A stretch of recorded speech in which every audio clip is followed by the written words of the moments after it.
गुरु रूप प्यारे साध संगत जे सज जाओ। प्रेम नाल अमृतमय गुरबाणे दे लड़ीवार कथा सरवण करो जी।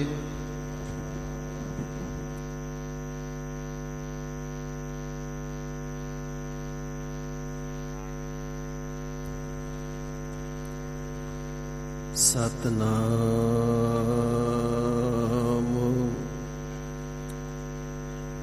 श्री वाहिगुरु साहिब जी।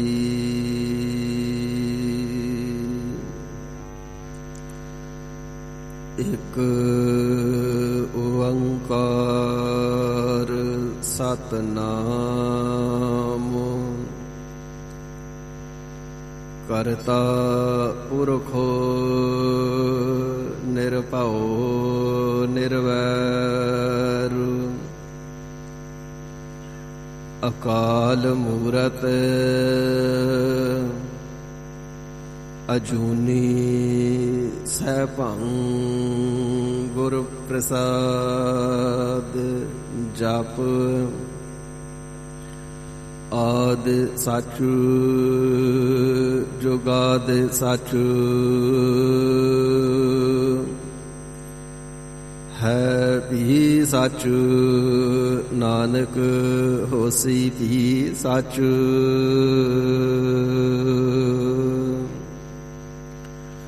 चक्र चिहन अर बरन जात अर पात नहन जिह। रूप रंग अर रेख पेख को कह ना सकत किह।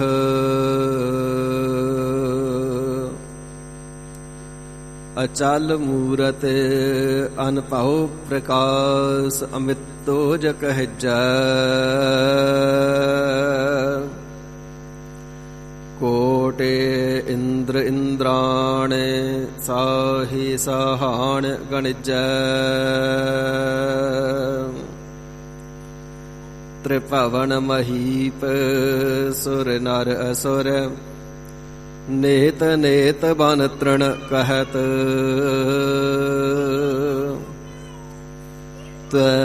सर्ब नाम कथ कवन करम नाम बरनत सुमत।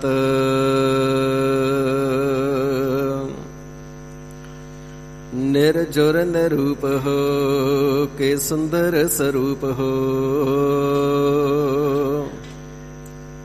के पूपन के पूप हो के दाता महादान हो। प्राण के बचैया दूध पूत के देवैया। रोग सोग के मिटैया के दामानी महामान हो। विद्या के विचार हो कि अद्वय अवतार हो। के सिद्धता की सूरत हो के शुद्धता की शान हो।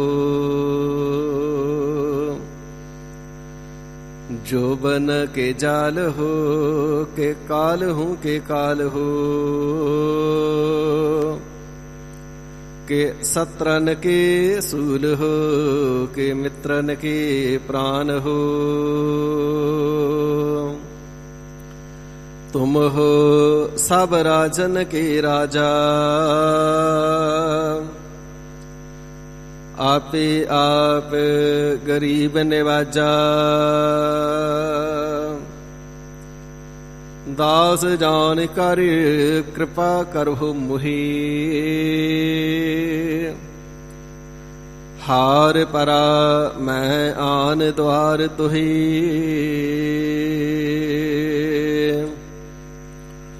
मूक उच्र शास्त्र खट पिंग गिरन चढ़ जाई। अंध लख बदरो सुन जो काल कृपा कराई। ਅੰਧ ਲਖੈ ਬਦਰੁ ਸੁਨੈ ਜੋ ਕਾਲ ਕਿਰਪਾ ਕਰਾਈ।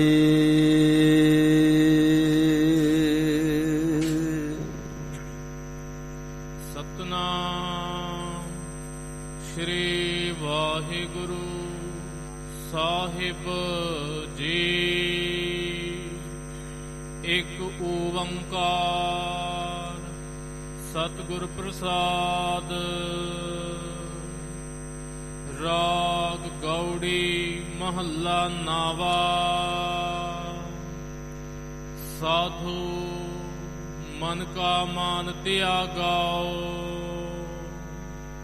ਕਾਮ ਕ੍ਰੋਧ ਸੰਗਤ ਦੁਰਜਨ ਕੀ,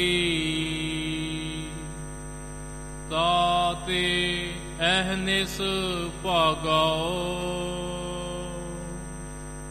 ਸਾਧੂ ਮਨ ਕਾ ਮਾਨ ਤਿਆਗਾਓ,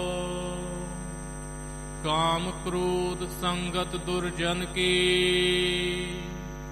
ਤਾਤੇ ਅਹਨਿਸ ਭਾਗਾਓ। ਰਹਾਉ ਸੁਖ ਦੁਖ ਦੋਨੋਂ ਸਮ ਕਰ ਜਾਣੈ, ਔਰ ਮਾਨ ਅਪਮਾਨਾ, ਹਰਖ ਸੋਗ ਤੇ ਰਹਿ ਅਤੀਤਾ। ਤਿਨ ਜਗ ਤਤ ਪਛਾਨਾ, ਉਸਤਤ ਨਿੰਦਾ ਦੂ ਤਿਆਗੈ, ਖੋਜੈ ਪਦ ਨਿਰਬਾਨਾ। ਜਨ ਨਾਨਕ ਇਹੋ ਖੇਲ ਕਠਨ ਹੈ, ਕਿਨਹੂ ਗੁਰਮੁਖ ਜਾਨਾ। ਉਸਤਤ ਨਿੰਦਾ ਦੂ ਤਿਆਗੈ, ਖੋਜੈ ਪਦ ਨਿਰਬਾਨਾ।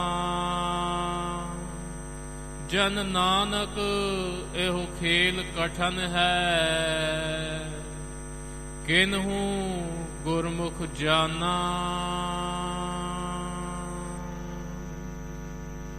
ਵਾਹਿਗੁਰੂ ਜੀ ਕਾ ਖਾਲਸਾ, ਵਾਹਿਗੁਰੂ ਜੀ ਕੀ ਫਤਿਹ।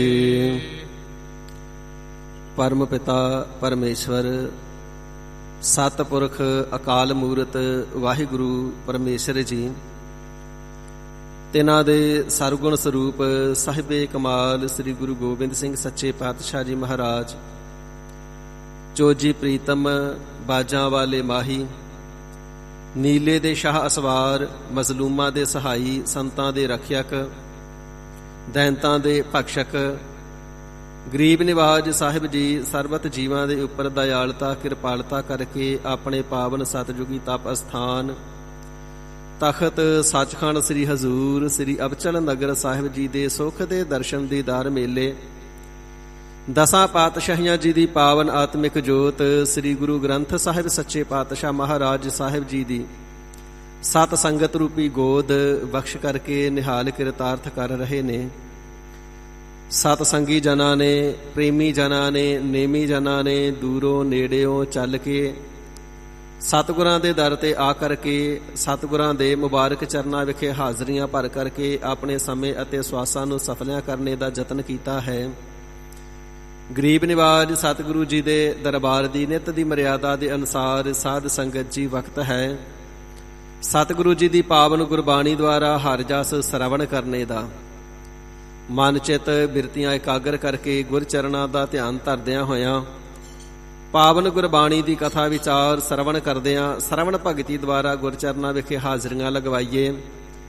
ਰਸਨਾ ਦੀ ਪਵਿੱਤਰਤਾ ਤੇ ਮਨ ਦੀ ਇਕਾਗਰਤਾ ਦੇ ਵਾਸਤੇ ਸਤਿਗੁਰੂ ਜੀ ਦਾ ਪਵਿੱਤਰ ਨਾਮ ਉਚਾਰਨਾ ਕਰੀਏ ਜੀ। ਸਤਨਾਮ ਸ੍ਰੀ ਵਾਹਿਗੁਰੂ ਸਾਹਿਬ ਜੀ।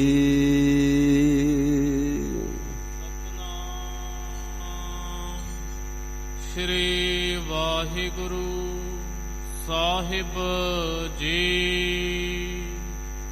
ਇਕ ਓੰਕਾਰ ਸਤਿਗੁਰ ਪ੍ਰਸਾਦ। ਧੰਨ ਗੁਰਦੇਵ ਪਿਤਾ ਤੇਗ ਬਹਾਦਰ ਸਿਮਰਿਐ ਘਰ ਨੌ ਨਿਧ ਆਵੈ ਧਾਏ, ਸਭ ਥਾਈ ਹੋਏ ਸਹਾਏ।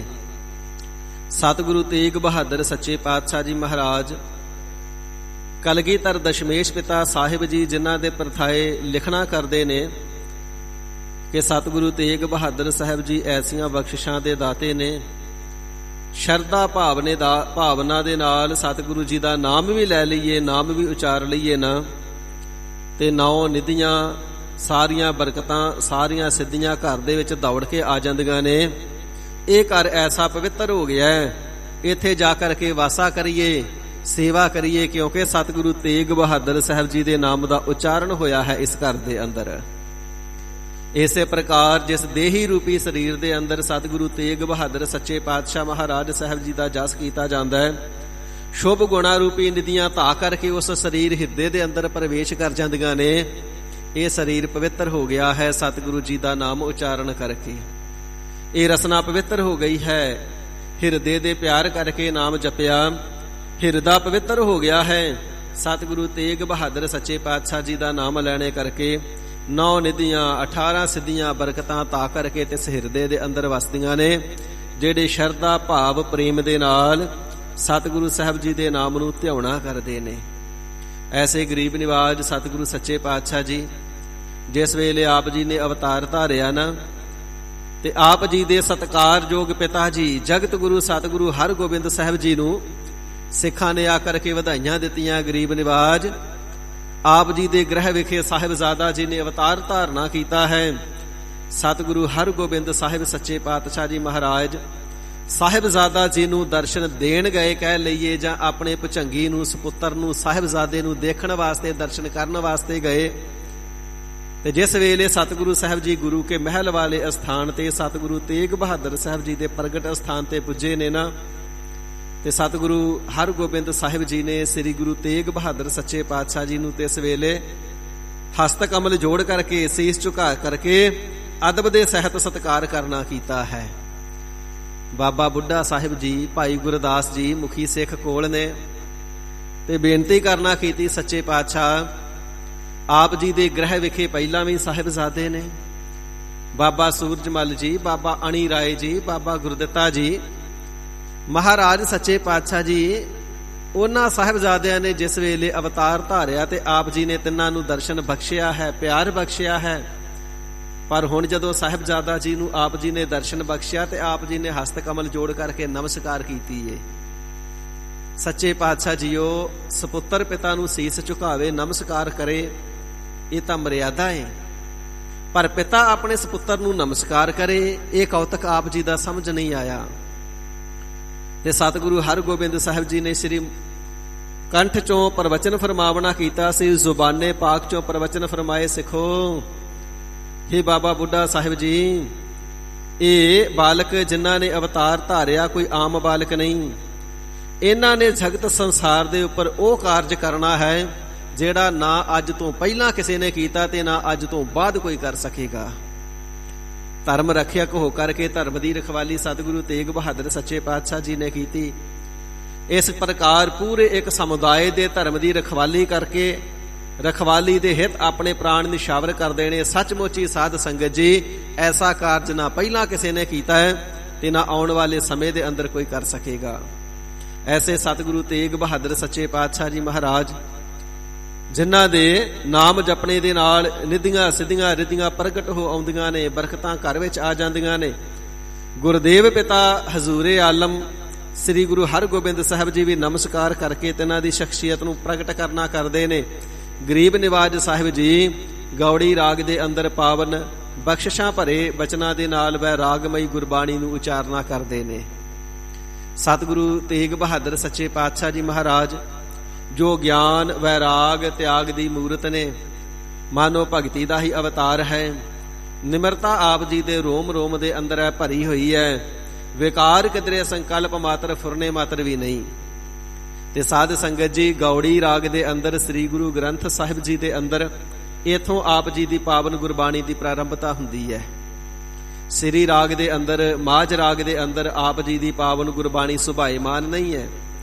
ਗੌੜੀ ਰਾਗ ਦੇ ਵਿੱਚੋਂ ਸਤਿਗੁਰੂ ਤੇਗ ਬਹਾਦਰ ਸਾਹਿਬ ਜੀ ਦੀ ਪਾਵਨ ਗੁਰਬਾਣੀ ਦੀ ਪ੍ਰਾਰੰਭਤਾ ਹੋਵੇਗੀ। ਇਹ ਵੀ ਬੇਨਤੀ ਕਰਦੇ ਹਾਂ, ਜਿਸ ਵੇਲੇ ਸਤਿਗੁਰੂ ਅਰਜਨ ਦੇਵ ਸੱਚੇ ਪਾਤਸ਼ਾਹ ਮਹਾਰਾਜ ਸਾਹਿਬ ਜੀ ਨੇ ਭਾਈ ਗੁਰਦਾਸ ਸਾਹਿਬ ਜੀ ਨੂੰ ਲਿਖਾਰੀ ਲਗਾ ਕਰਕੇ ਪਾਵਨ ਸ੍ਰੀ ਗੁਰੂ ਗ੍ਰੰਥ ਸਾਹਿਬ ਜੀ ਦਾ ਸਰੂਪ ਲਿਖਵਾਵਣਾ ਕੀਤਾ ਨਾ, ਉਦੋਂ 5 ਸਤਿਗੁਰਾਂ ਦੀ ਗੁਰਬਾਣੀ, 4 ਗੁਰਸਿੱਖਾਂ ਦੀ ਬਾਣੀ, 17 ਭੱਟਾਂ ਦੀ ਬਾਣੀ ਤੇ 15 ਭਗਤਾਂ ਦੀ ਬਾਣੀ ਹੀ ਸੁਭਾਏਮਾਨ ਸੀ।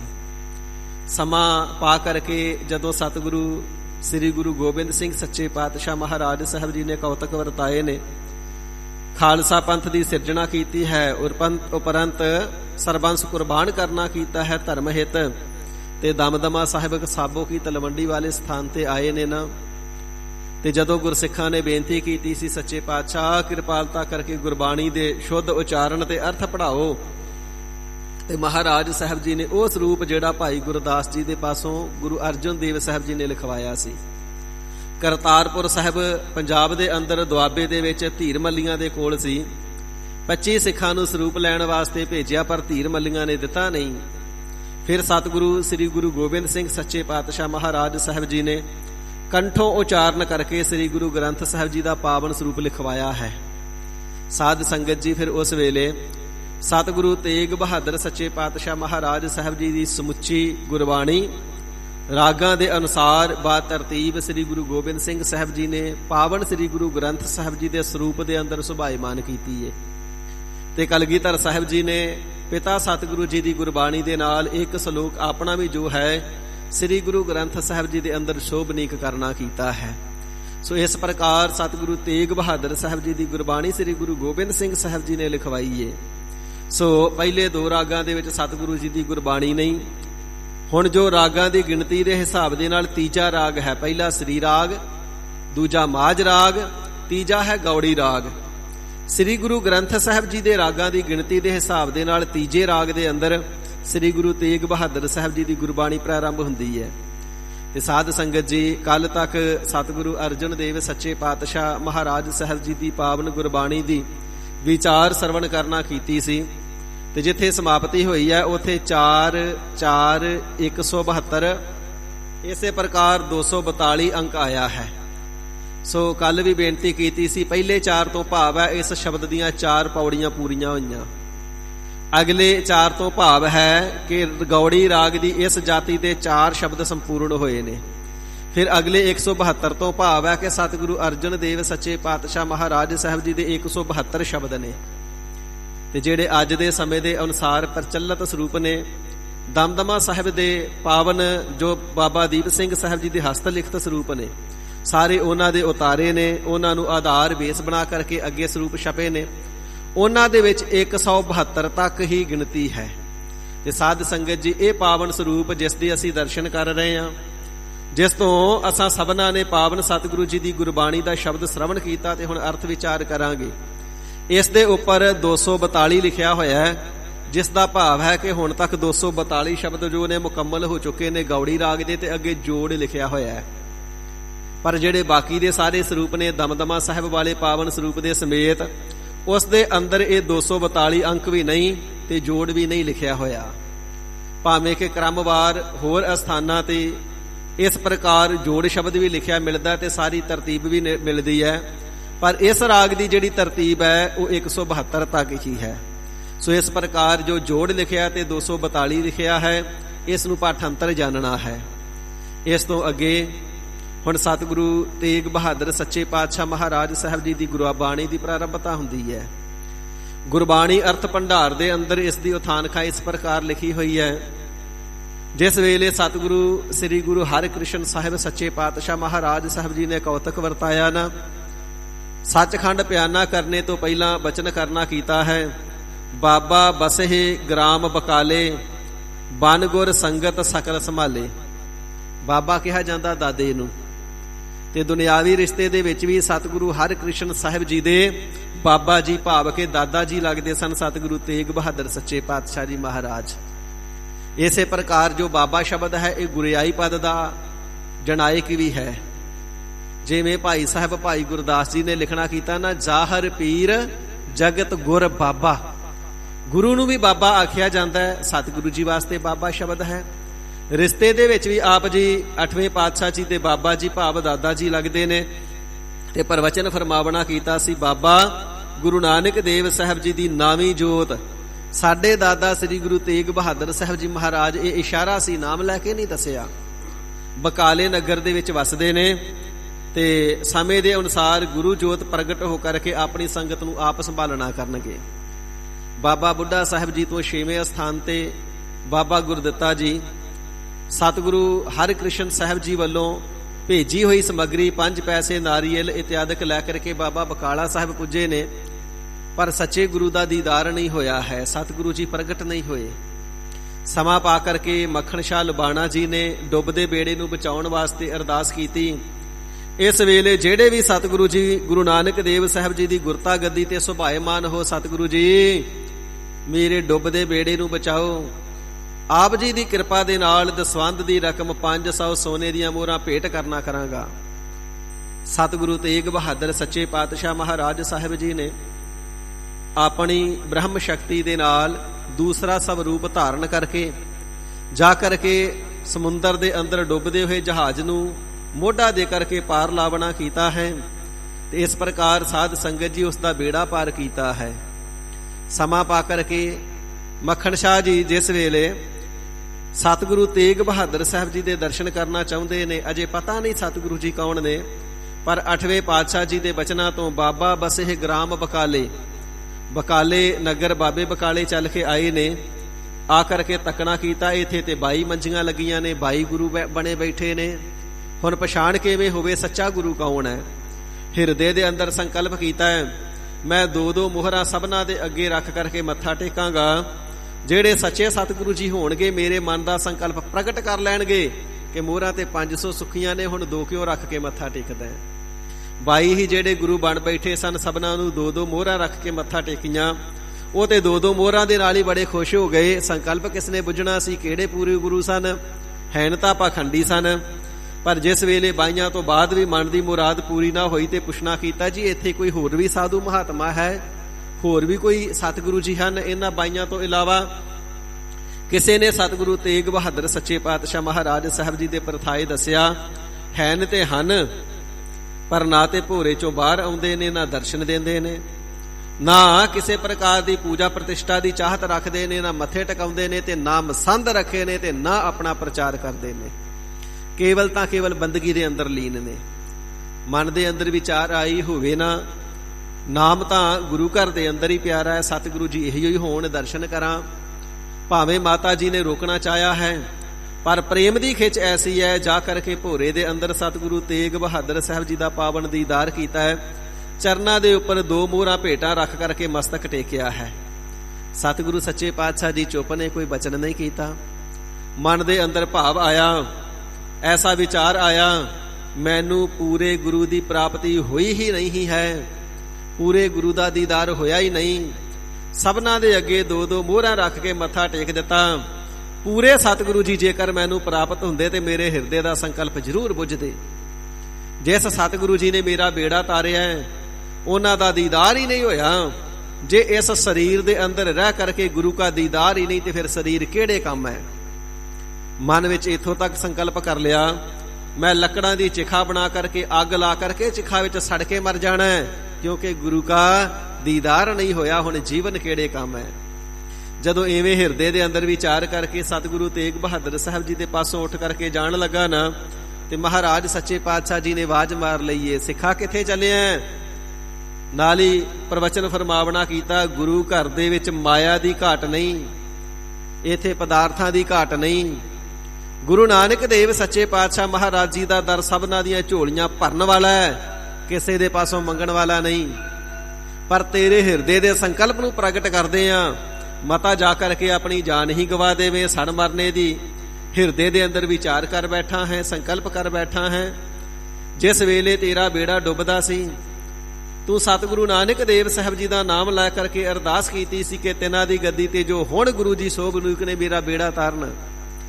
ਤੇ ਸਤਿਗੁਰੂ ਸੱਚੇ ਪਾਤਸ਼ਾਹ ਜੀ ਨੇ ਬਚਨ ਕੀਤਾ, ਉਦੋਂ ਤੇ ਮੋਹਰਾਂ ਦਸਵੰਧ ਦੀਆਂ 500 ਆਖੀਆਂ ਸੀ। ਸਾਨੂੰ 500 ਮੋਹਰਾਂ ਦੀ ਲੋੜ ਨਹੀਂ, ਨਾ ਚਾਹਤ ਹੈ ਨਾ ਭੁੱਖ ਹੈ, ਪਰ ਤੇਰੀ ਭਾਵਨਾ ਪੂਰੀ ਕਰਨ ਵਾਸਤੇ ਤੇਰਾ ਬਚਨ, ਤੇਰਾ ਸੰਕਲਪ ਬੋਲ ਕੇ ਦੱਸਦੇ ਹਾਂ।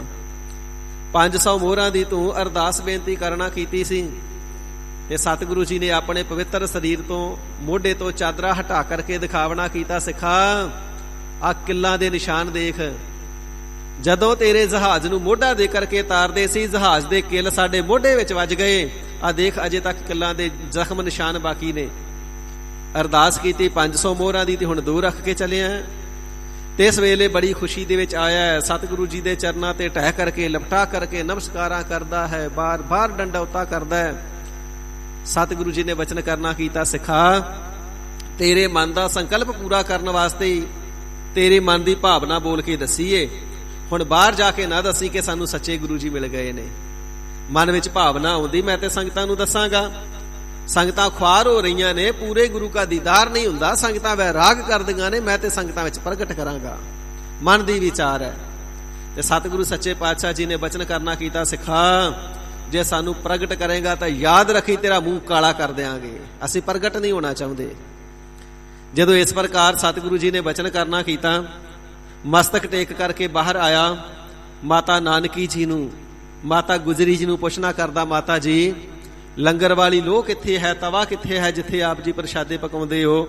ਮਾਤਾ ਜੀ ਨੇ ਦੱਸਣਾ ਕੀਤਾ ਹੈ, ਦੋਵਾਂ ਹੱਥਾਂ ਦੇ ਨਾਲ ਪੁੱਠੇ ਤਵੇ ਦੀ ਕਾਲਖ ਹੱਥਾਂ ਨੂੰ ਲਾ ਕਰਕੇ ਆਪਣੇ ਮੂੰਹ ਤੇ ਮਲੀ, ਆਪ ਹੀ ਆਪਣਾ ਮੁਖ ਕਾਲਾ ਕਰ ਲਿਆ। ਸਤਿਗੁਰੂ ਜੀ ਦਾ ਬਚਨ ਪਹਿਲਾਂ ਕਮਾਇਆ ਹੈ। ਮੁਖ ਕਾਲਾ ਕਰਕੇ ਫਿਰ ਮਕਾਨ ਦੀ ਛੱਤ ਤੇ ਜਾ ਚੜਿਆ ਹੈ, ਕੋਠੇ ਤੇ ਜਾ ਚੜਿਆ ਹੈ। ਗਲ ਦਾ ਜੋ ਹਜ਼ੂਰੀਆ ਪੱਲਾ ਹੈ ਤੇ ਇਸ ਨੂੰ ਘੁਮਾ ਕਰਕੇ ਪੱਲਾ ਫੇਰ ਕਰਕੇ ਬਚਨ ਕਰਦਾ, ਭੋਲੀਏ ਸੰਗਤੇ ਗੁਰ ਲਾਧੋ ਰੇ, ਗੁਰ ਲਾਧੋ ਰੇ, ਸਾਚਾ ਗੁਰ ਲਾਧੋ ਰੇ। ਭਾਵ ਗੁਰੂ ਲੱਭ ਗਿਆ ਹੈ, ਗੁਰੂ ਲੱਭ ਗਿਆ ਹੈ, ਸੱਚਾ ਗੁਰੂ ਲੱਭ ਗਿਆ ਹੈ। ਸਾਰੀਆਂ ਸੰਗਤਾਂ ਆ ਕਰਕੇ ਸਤਿਗੁਰੂ ਤੇਗ ਬਹਾਦਰ ਸੱਚੇ ਪਾਤਸ਼ਾਹ ਮਹਾਰਾਜ ਸਾਹਿਬ ਜੀ ਦੇ ਚਰਨਾਂ ਤੇ ਨਤਮਸਤਕ ਹੁੰਦੀਆਂ ਨੇ। ਤੇ ਇਸ ਵਾਲੇ ਬਹੁਤ ਸਾਰੇ ਸਾਧੂ ਸੰਤ ਮਹਾਤਮਾ ਵੀ ਬਾਬੇ ਬਕਾਲੇ ਦੇ ਵਿੱਚ ਸਤਿਗੁਰੂ ਤੇਗ ਬਹਾਦਰ ਸੱਚੇ ਪਾਤਸ਼ਾਹ ਜੀ ਦੇ ਦੀਦਾਰ ਕਰਨ ਵਾਸਤੇ ਆਏ ਨੇ। ਤਿੰਨਾਂ ਸਾਧੂ ਮਹਾਤਮਾ ਨੇ ਫਿਰ ਇਸ ਵੇਲੇ ਸਾਧ ਸੰਗਤ ਜੀ ਬੇਨਤੀ ਕੀਤੀ ਹੈ, ਸੱਚੇ ਪਾਤਸ਼ਾਹ ਕਿਰਪਾਲਤਾ ਕਰਕੇ ਆਪਣੇ ਸ੍ਰੀ ਕੰਠ ਚੋਂ, ਆਪਣੇ ਮੁਬਾਰਕ ਮੁਖੜੇ ਚੋਂ ਉਪਦੇਸ਼ ਫਰਮਾ ਕਰਕੇ ਸਾਨੂੰ ਵੀ ਉਪਦੇਸ਼ ਦੀ ਦਾਤ ਬਖਸ਼ਿਸ਼ ਕਰਨਾ ਕਰੋ ਜੀ। ਇਸੇ ਪ੍ਰਕਾਰ ਹੋਰਨਾਂ ਗ੍ਰੰਥਾਂ ਦੇ ਅੰਦਰ ਬਚਨ ਆਉਂਦਾ ਕਿ ਇਹ ਜਿਹੜੇ ਪਾਵਨ ਸ਼ਬਦ ਹੈ ਨਾ, ਇਹ ਪਾਵਨ ਸ਼ਬਦ ਸਤਿਗੁਰੂ ਤੇਗ ਬਹਾਦਰ ਸੱਚੇ ਪਾਤਸ਼ਾਹ ਜੀ ਨੇ ਗੁਰਸਿੱਖਾਂ ਦੇ ਪਰਥਾਏ ਉਚਾਰਨ ਕਰਨਾ ਕੀਤਾ ਹੈ। ਸਾਧ ਸੰਗਤ ਜੀ ਇਸ ਪ੍ਰਕਾਰ 2 ਥਾਨਕਾਂ ਆਉਂਦੀਆਂ ਨੇ। ਸੋ ਸਾਧੂਆਂ ਦੇ ਪਰਥਾਏ ਉਚਾਰਨ ਕੀਤਾ ਅਥਵਾ ਗੁਰਸਿੱਖਾਂ ਦੇ ਪਰਥਾਏ ਉਚਾਰਨ ਕੀਤਾ। ਸਤਿਗੁਰੂ ਤੇਗ ਬਹਾਦਰ ਸੱਚੇ ਪਾਤਸ਼ਾਹ ਜੀ ਮਹਾਰਾਜ ਪਾਵਨ ਗੁਰਬਾਣੀ ਨੂੰ ਉਚਾਰਨ ਕਰਨੇ ਤੋਂ ਪਹਿਲਾਂ ਹਰੀ ਅਕਾਲ ਪੁਰਖ ਵਾਹਿਗੁਰੂ ਜੀ ਦਾ ਮੰਗਲ ਕਰਦੇ ਨੇ। ਇੱਕ ਜੋ ਉਦੁੱਤੀ ਬ੍ਰਹਮ ਹੈ, ਸੁਜਾਤੀ ਵਿਜਾਤੀ ਸਵੈਗਤ ਭੇਦ ਤੋਂ ਰਹਿਤ ਹੈ, ਇੱਕ ਰਸ ਇੱਕ ਰੂਪ ਰਹਿਣ ਵਾਲਾ ਹੈ, ਨਾਸ਼ ਤੋਂ ਰਹਿਤ ਹੈ, ਉਚਾਰਨੇ ਮਾਤਰ ਸੇ ਰੱਖਿਆ ਕਰਨੇ ਵਾਲਾ ਹੈ। ਐਸਾ ਰਖਵਾਲਾ ਹੈ, ਨਾਮ ਹੀ ਲੈ ਲਈਏ ਤੇ ਰਖਵਾਲੀ ਕਰਦਾ ਹੈ। ਸਰਬਤ ਜੀਵਾਂ ਦਾ ਪ੍ਰਕਾਸ਼ਕ ਹੈ, ਸਾਰੀ ਸ੍ਰਿਸ਼ਟੀ ਦਾ ਕਰਤਾ ਹੈ। ਐਸੇ ਅਕਾਲ ਪੁਰਖ ਵਾਹਿਗੁਰੂ ਜੀ ਦੀ ਜੋ ਪ੍ਰਾਪਤੀ ਹੈ ਸਤਿਗੁਰ ਪ੍ਰਸਾਦ, ਪੂਰੇ ਸਤਿਗੁਰੂ ਜੀ ਦੀ ਕਿਰਪਾ ਦੇ ਨਾਲ ਹੁੰਦੀ ਹੈ ਜੀ। ਰਾਗ ਗੌੜੀ ਮਹੱਲਾ ਨਾਵਾ। ਸੋ ਗੌੜੀ ਰਾਗ ਹੈ, ਮਹੱਲਾ ਦਾ ਅਰਥ ਹੈ ਪਾਤਸ਼ਾਹ। ਭਾਵੇਂ ਕਿ ਆਮ ਕਰਕੇ ਅੱਜ ਦੇ ਆਪਣੇ ਆਪ ਨੂੰ ਵਿਦਵਾਨ ਅਤੇ ਬੁੱਧੀ ਜੀਵ ਅਖਵਾਉਣ ਵਾਲੇ ਇਸ ਨੂੰ ਮਹਿਲਾ ਪਾਠ ਕਰਦੇ ਨੇ। ਸਾਧ ਸੰਗਤ ਜੀ ਮਹਿਲਾ ਤੋਂ ਭਾਵ ਹੁੰਦਾ ਇਸਤਰੀ। ਕਿੱਡੀ ਮੂਰਖਤਾ ਦੀ ਗੱਲ ਹੈ। ਸਤਿਗੁਰੂ ਜੀ ਦਾ ਪ੍ਰਤੱਖ ਸਰੀਰ ਪੁਰਖ ਸਰੂਪ ਦੇ ਅੰਦਰ ਹੈ ਤੇ ਪੁਰਖ ਨੂੰ ਇਸਤਰੀ ਕਹੀ ਜਾਣਾ, ਇਹ ਕਿੱਧਰ ਦਾ ਗਿਆਨ ਹੈ? ਅਗਿਆਨਤਾ ਹੋਈ ਨਾ। ਇਸ ਪ੍ਰਕਾਰ ਇਸ ਦਾ ਜੋ ਉਚਾਰਨ ਹੈ ਮਹੱਲਾ ਕਰਨਾ ਹੈ, ਮਹਿਲਾ ਨਹੀਂ। ਸੋ ਇਸ ਜਗ ਮਹਿ ਪੁਰਖ ਏਕ ਹੈ, ਹੂਰ ਸਗਲੀ ਨਾਰ ਸਬਾਈ। ਅਕਾਲ ਪੁਰਖ ਵਾਹਿਗੁਰੂ ਜੀ ਵੀ ਪੁਰਖ ਸਰੂਪ ਨੇ ਤੇ ਦਸੇ ਸਤਿਗੁਰੂ ਸਾਹਿਬਾਨ ਜੀ ਵੀ ਪੁਰਖ ਸਰੂਪ ਨੇ। ਮਹੱਲਾ ਨਾਵਾਂ ਇਸ ਤੋਂ ਭਾਵ ਹੈ 9ਵੇਂ ਪਾਤਸ਼ਾਹ। ਇੱਕ ਸ਼ੰਕਾ ਹੋਰ ਉਤਪੰਨ ਕੀਤਾ ਜਾਂਦਾ ਹੈ ਜੀ, 10ਵੇਂ ਪਾਤਸ਼ਾਹ ਜੀ ਦੀ ਬਾਣੀ ਦੇ ਉੱਪਰ ਕਿੰਤੂ ਕੀਤੀ ਜਾਂਦੀ ਹੈ, ਇਹ ਪਾਤਸ਼ਾਹੀ 10ਵੀਂ ਕਿਉਂ ਲਿਖਿਆ ਹੈ? ਜਦ ਕਿ ਪਹਿਲੇ 5 ਗੁਰੂ ਸਾਹਿਬਾਨ ਜੀ ਦੀ ਬਾਣੀ ਤੇ 9ਵੇਂ ਗੁਰਦੇਵ ਪਿਤਾ ਜੀ ਦੀ ਗੁਰਬਾਣੀ ਦੇ ਉੱਪਰ ਤੇ ਮਹੱਲਾ ਸ਼ਬਦ ਆਉਂਦਾ ਤੇ ਇੱਥੇ ਪਾਤਸ਼ਾਹੀ ਕਿਉਂ ਲਿਖਿਆ ਹੈ? ਸਾਧ ਸੰਗਤ ਜੀ ਜੋ ਮਹੱਲਾ ਸ਼ਬਦ ਹੈ ਇਹ ਪਾਤਸ਼ਾਹੀ ਦਾ ਹੀ ਜਨਾਇਕ ਹੈ। ਇਸ ਦੇ ਅਰਥ ਭਾਈ ਸਾਹਿਬ ਭਾਈ ਗੁਰਦਾਸ ਜੀ ਨੇ ਵੀ ਕਰਨਾ ਕੀਤੇ ਨੇ। ਬੈਠਾ ਸੋਢੀ ਪਾਤਸ਼ਾਹ ਰਾਮਦਾਸ ਸਤਿਗੁਰੂ ਕਹਾਵੈ। ਉੱਥੇ ਸੋਢੀ ਪਾਤਸ਼ਾਹ ਲਿਖਿਆ ਹੈ, ਕੋਈ ਮਹਿਲਾ ਨਹੀਂ ਲਿਖਿਆ। ਕਹਿਣ ਤੋਂ ਭਾਵ ਪਹਿਲਿਆਂ ਸਤਿਗੁਰਾਂ ਨੂੰ ਵੀ ਪਾਤਸ਼ਾਹ ਕਿਹਾ ਜਾਂਦਾ ਸੀ ਚੌਥੇ ਪਾਤਸ਼ਾਹ ਜੀ ਨੂੰ ਭਾਈ ਗੁਰਦਾਸ ਸਾਹਿਬ ਜੀ ਨੇ ਸੋਢੀ ਪਾਤਸ਼ਾਹ ਲਿਖਣਾ ਕੀਤਾ ਹੈ। ਇਸੇ ਪ੍ਰਕਾਰ ਮਹੱਲਾ ਦਾ ਅਰਥ ਹੈ ਪਾਤਸ਼ਾਹ, ਪਾਤਸ਼ਾਹੀ, ਮਹੱਲਾ ਨਾਵਾਂ। ਨੌਵੇਂ ਪਾਤਸ਼ਾਹ, ਪਾਤਸ਼ਾਹੀ ਦੇ ਮਾਲਕ ਸ੍ਰੀ ਗੁਰੂ ਤੇਗ ਬਹਾਦਰ ਸੱਚੇ ਪਾਤਸ਼ਾਹ ਜੀ। ਇਸ ਦਾ ਉਚਾਰਨ ਨਾਵਾ ਹੀ ਕਰਨਾ ਹੈ, ਜਿਵੇਂ ਭਾਈ ਸਾਹਿਬ ਜੀ ਨੇ ਪੜ੍ਹਨਾ ਕੀਤਾ ਹੈ। ਕਈ ਨੌਵਾਂ ਪੜ੍ਹਦੇ ਨੇ, ਨੌਵਾਂ ਨਹੀਂ, ਨਾਵਾ ਹੀ ਇਸ ਦਾ ਉਚਾਰਨ ਹੈ। ਸੋ ਨੌਵੇਂ ਪਾਤਸ਼ਾਹ ਜੋ ਅੱਜ ਦੀ ਪ੍ਰਚਲਿਤ ਬੋਲੀ ਹੈ, ਪਰ ਜੋ ਸਤਿਗੁਰੂ ਜੀ ਨੇ ਲਿਖਿਆ ਹੈ ਉਚਾਰਨ ਵੇਲੇ ਉਵੇਂ ਹੀ ਪੜ੍ਹਨਾ ਹੈ। ਨੌਵੇਂ ਪਾਤਸ਼ਾਹ ਸ੍ਰੀ ਗੁਰੂ ਤੇਗ ਬਹਾਦਰ ਸਾਹਿਬ ਜੀ ਮਹਾਰਾਜ ਗੌੜੀ ਰਾਗ ਦੇ ਅੰਦਰ ਪਾਵਨ ਉਪਦੇਸ਼ ਦੀ ਬਖਸ਼ਿਸ਼ ਕਰਦੇ ਹਨ ਜੀ। ਸਾਧੂ ਮਨ ਕਾ ਮਾਨ ਤਿਆਗਾਓ। ਸਾਧੂ, ਹੇ ਸਾਧਨਾ ਕਰਨ ਵਾਲੇ ਸਾਧੂ ਮਹਾਤਮਾਵੋ, ਮਨ ਦੇ ਮਾਨ ਨੂੰ ਤਿਆਗ ਦੇਣਾ ਕਰੋ।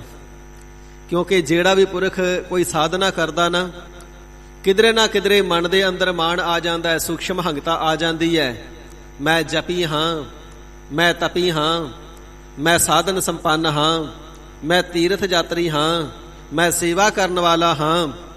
ਪਹਿਲੀਆਂ ਅਵਸਥਾਵਾਂ ਦੇ ਵਿੱਚ ਐਸਾ ਦੇਖਿਆ ਜਾਂਦਾ ਹੈ ਕਿ ਜਦੋਂ ਕੋਈ ਪ੍ਰਾਣੀ ਆ ਕਰਕੇ ਸੰਗਤ ਵਿੱਚ ਸੇਵਾ ਕਰਦਾ ਨਾ, ਤੇ ਪਹਿਲੀਆਂ ਅਵਸਥਾਵਾਂ ਦੇ ਵਿੱਚ ਆਪਣੇ ਆਪ ਨੂੰ ਦੂਸਰਿਆਂ ਦੇ ਨਾਲੋਂ ਸ੍ਰੇਸ਼ਟ ਸਮਝਣਾ ਸ਼ੁਰੂ ਕਰ ਦਿੰਦਾ ਕਿ ਮੈਂ ਬਹੁਤ ਚੰਗਾ ਹਾਂ।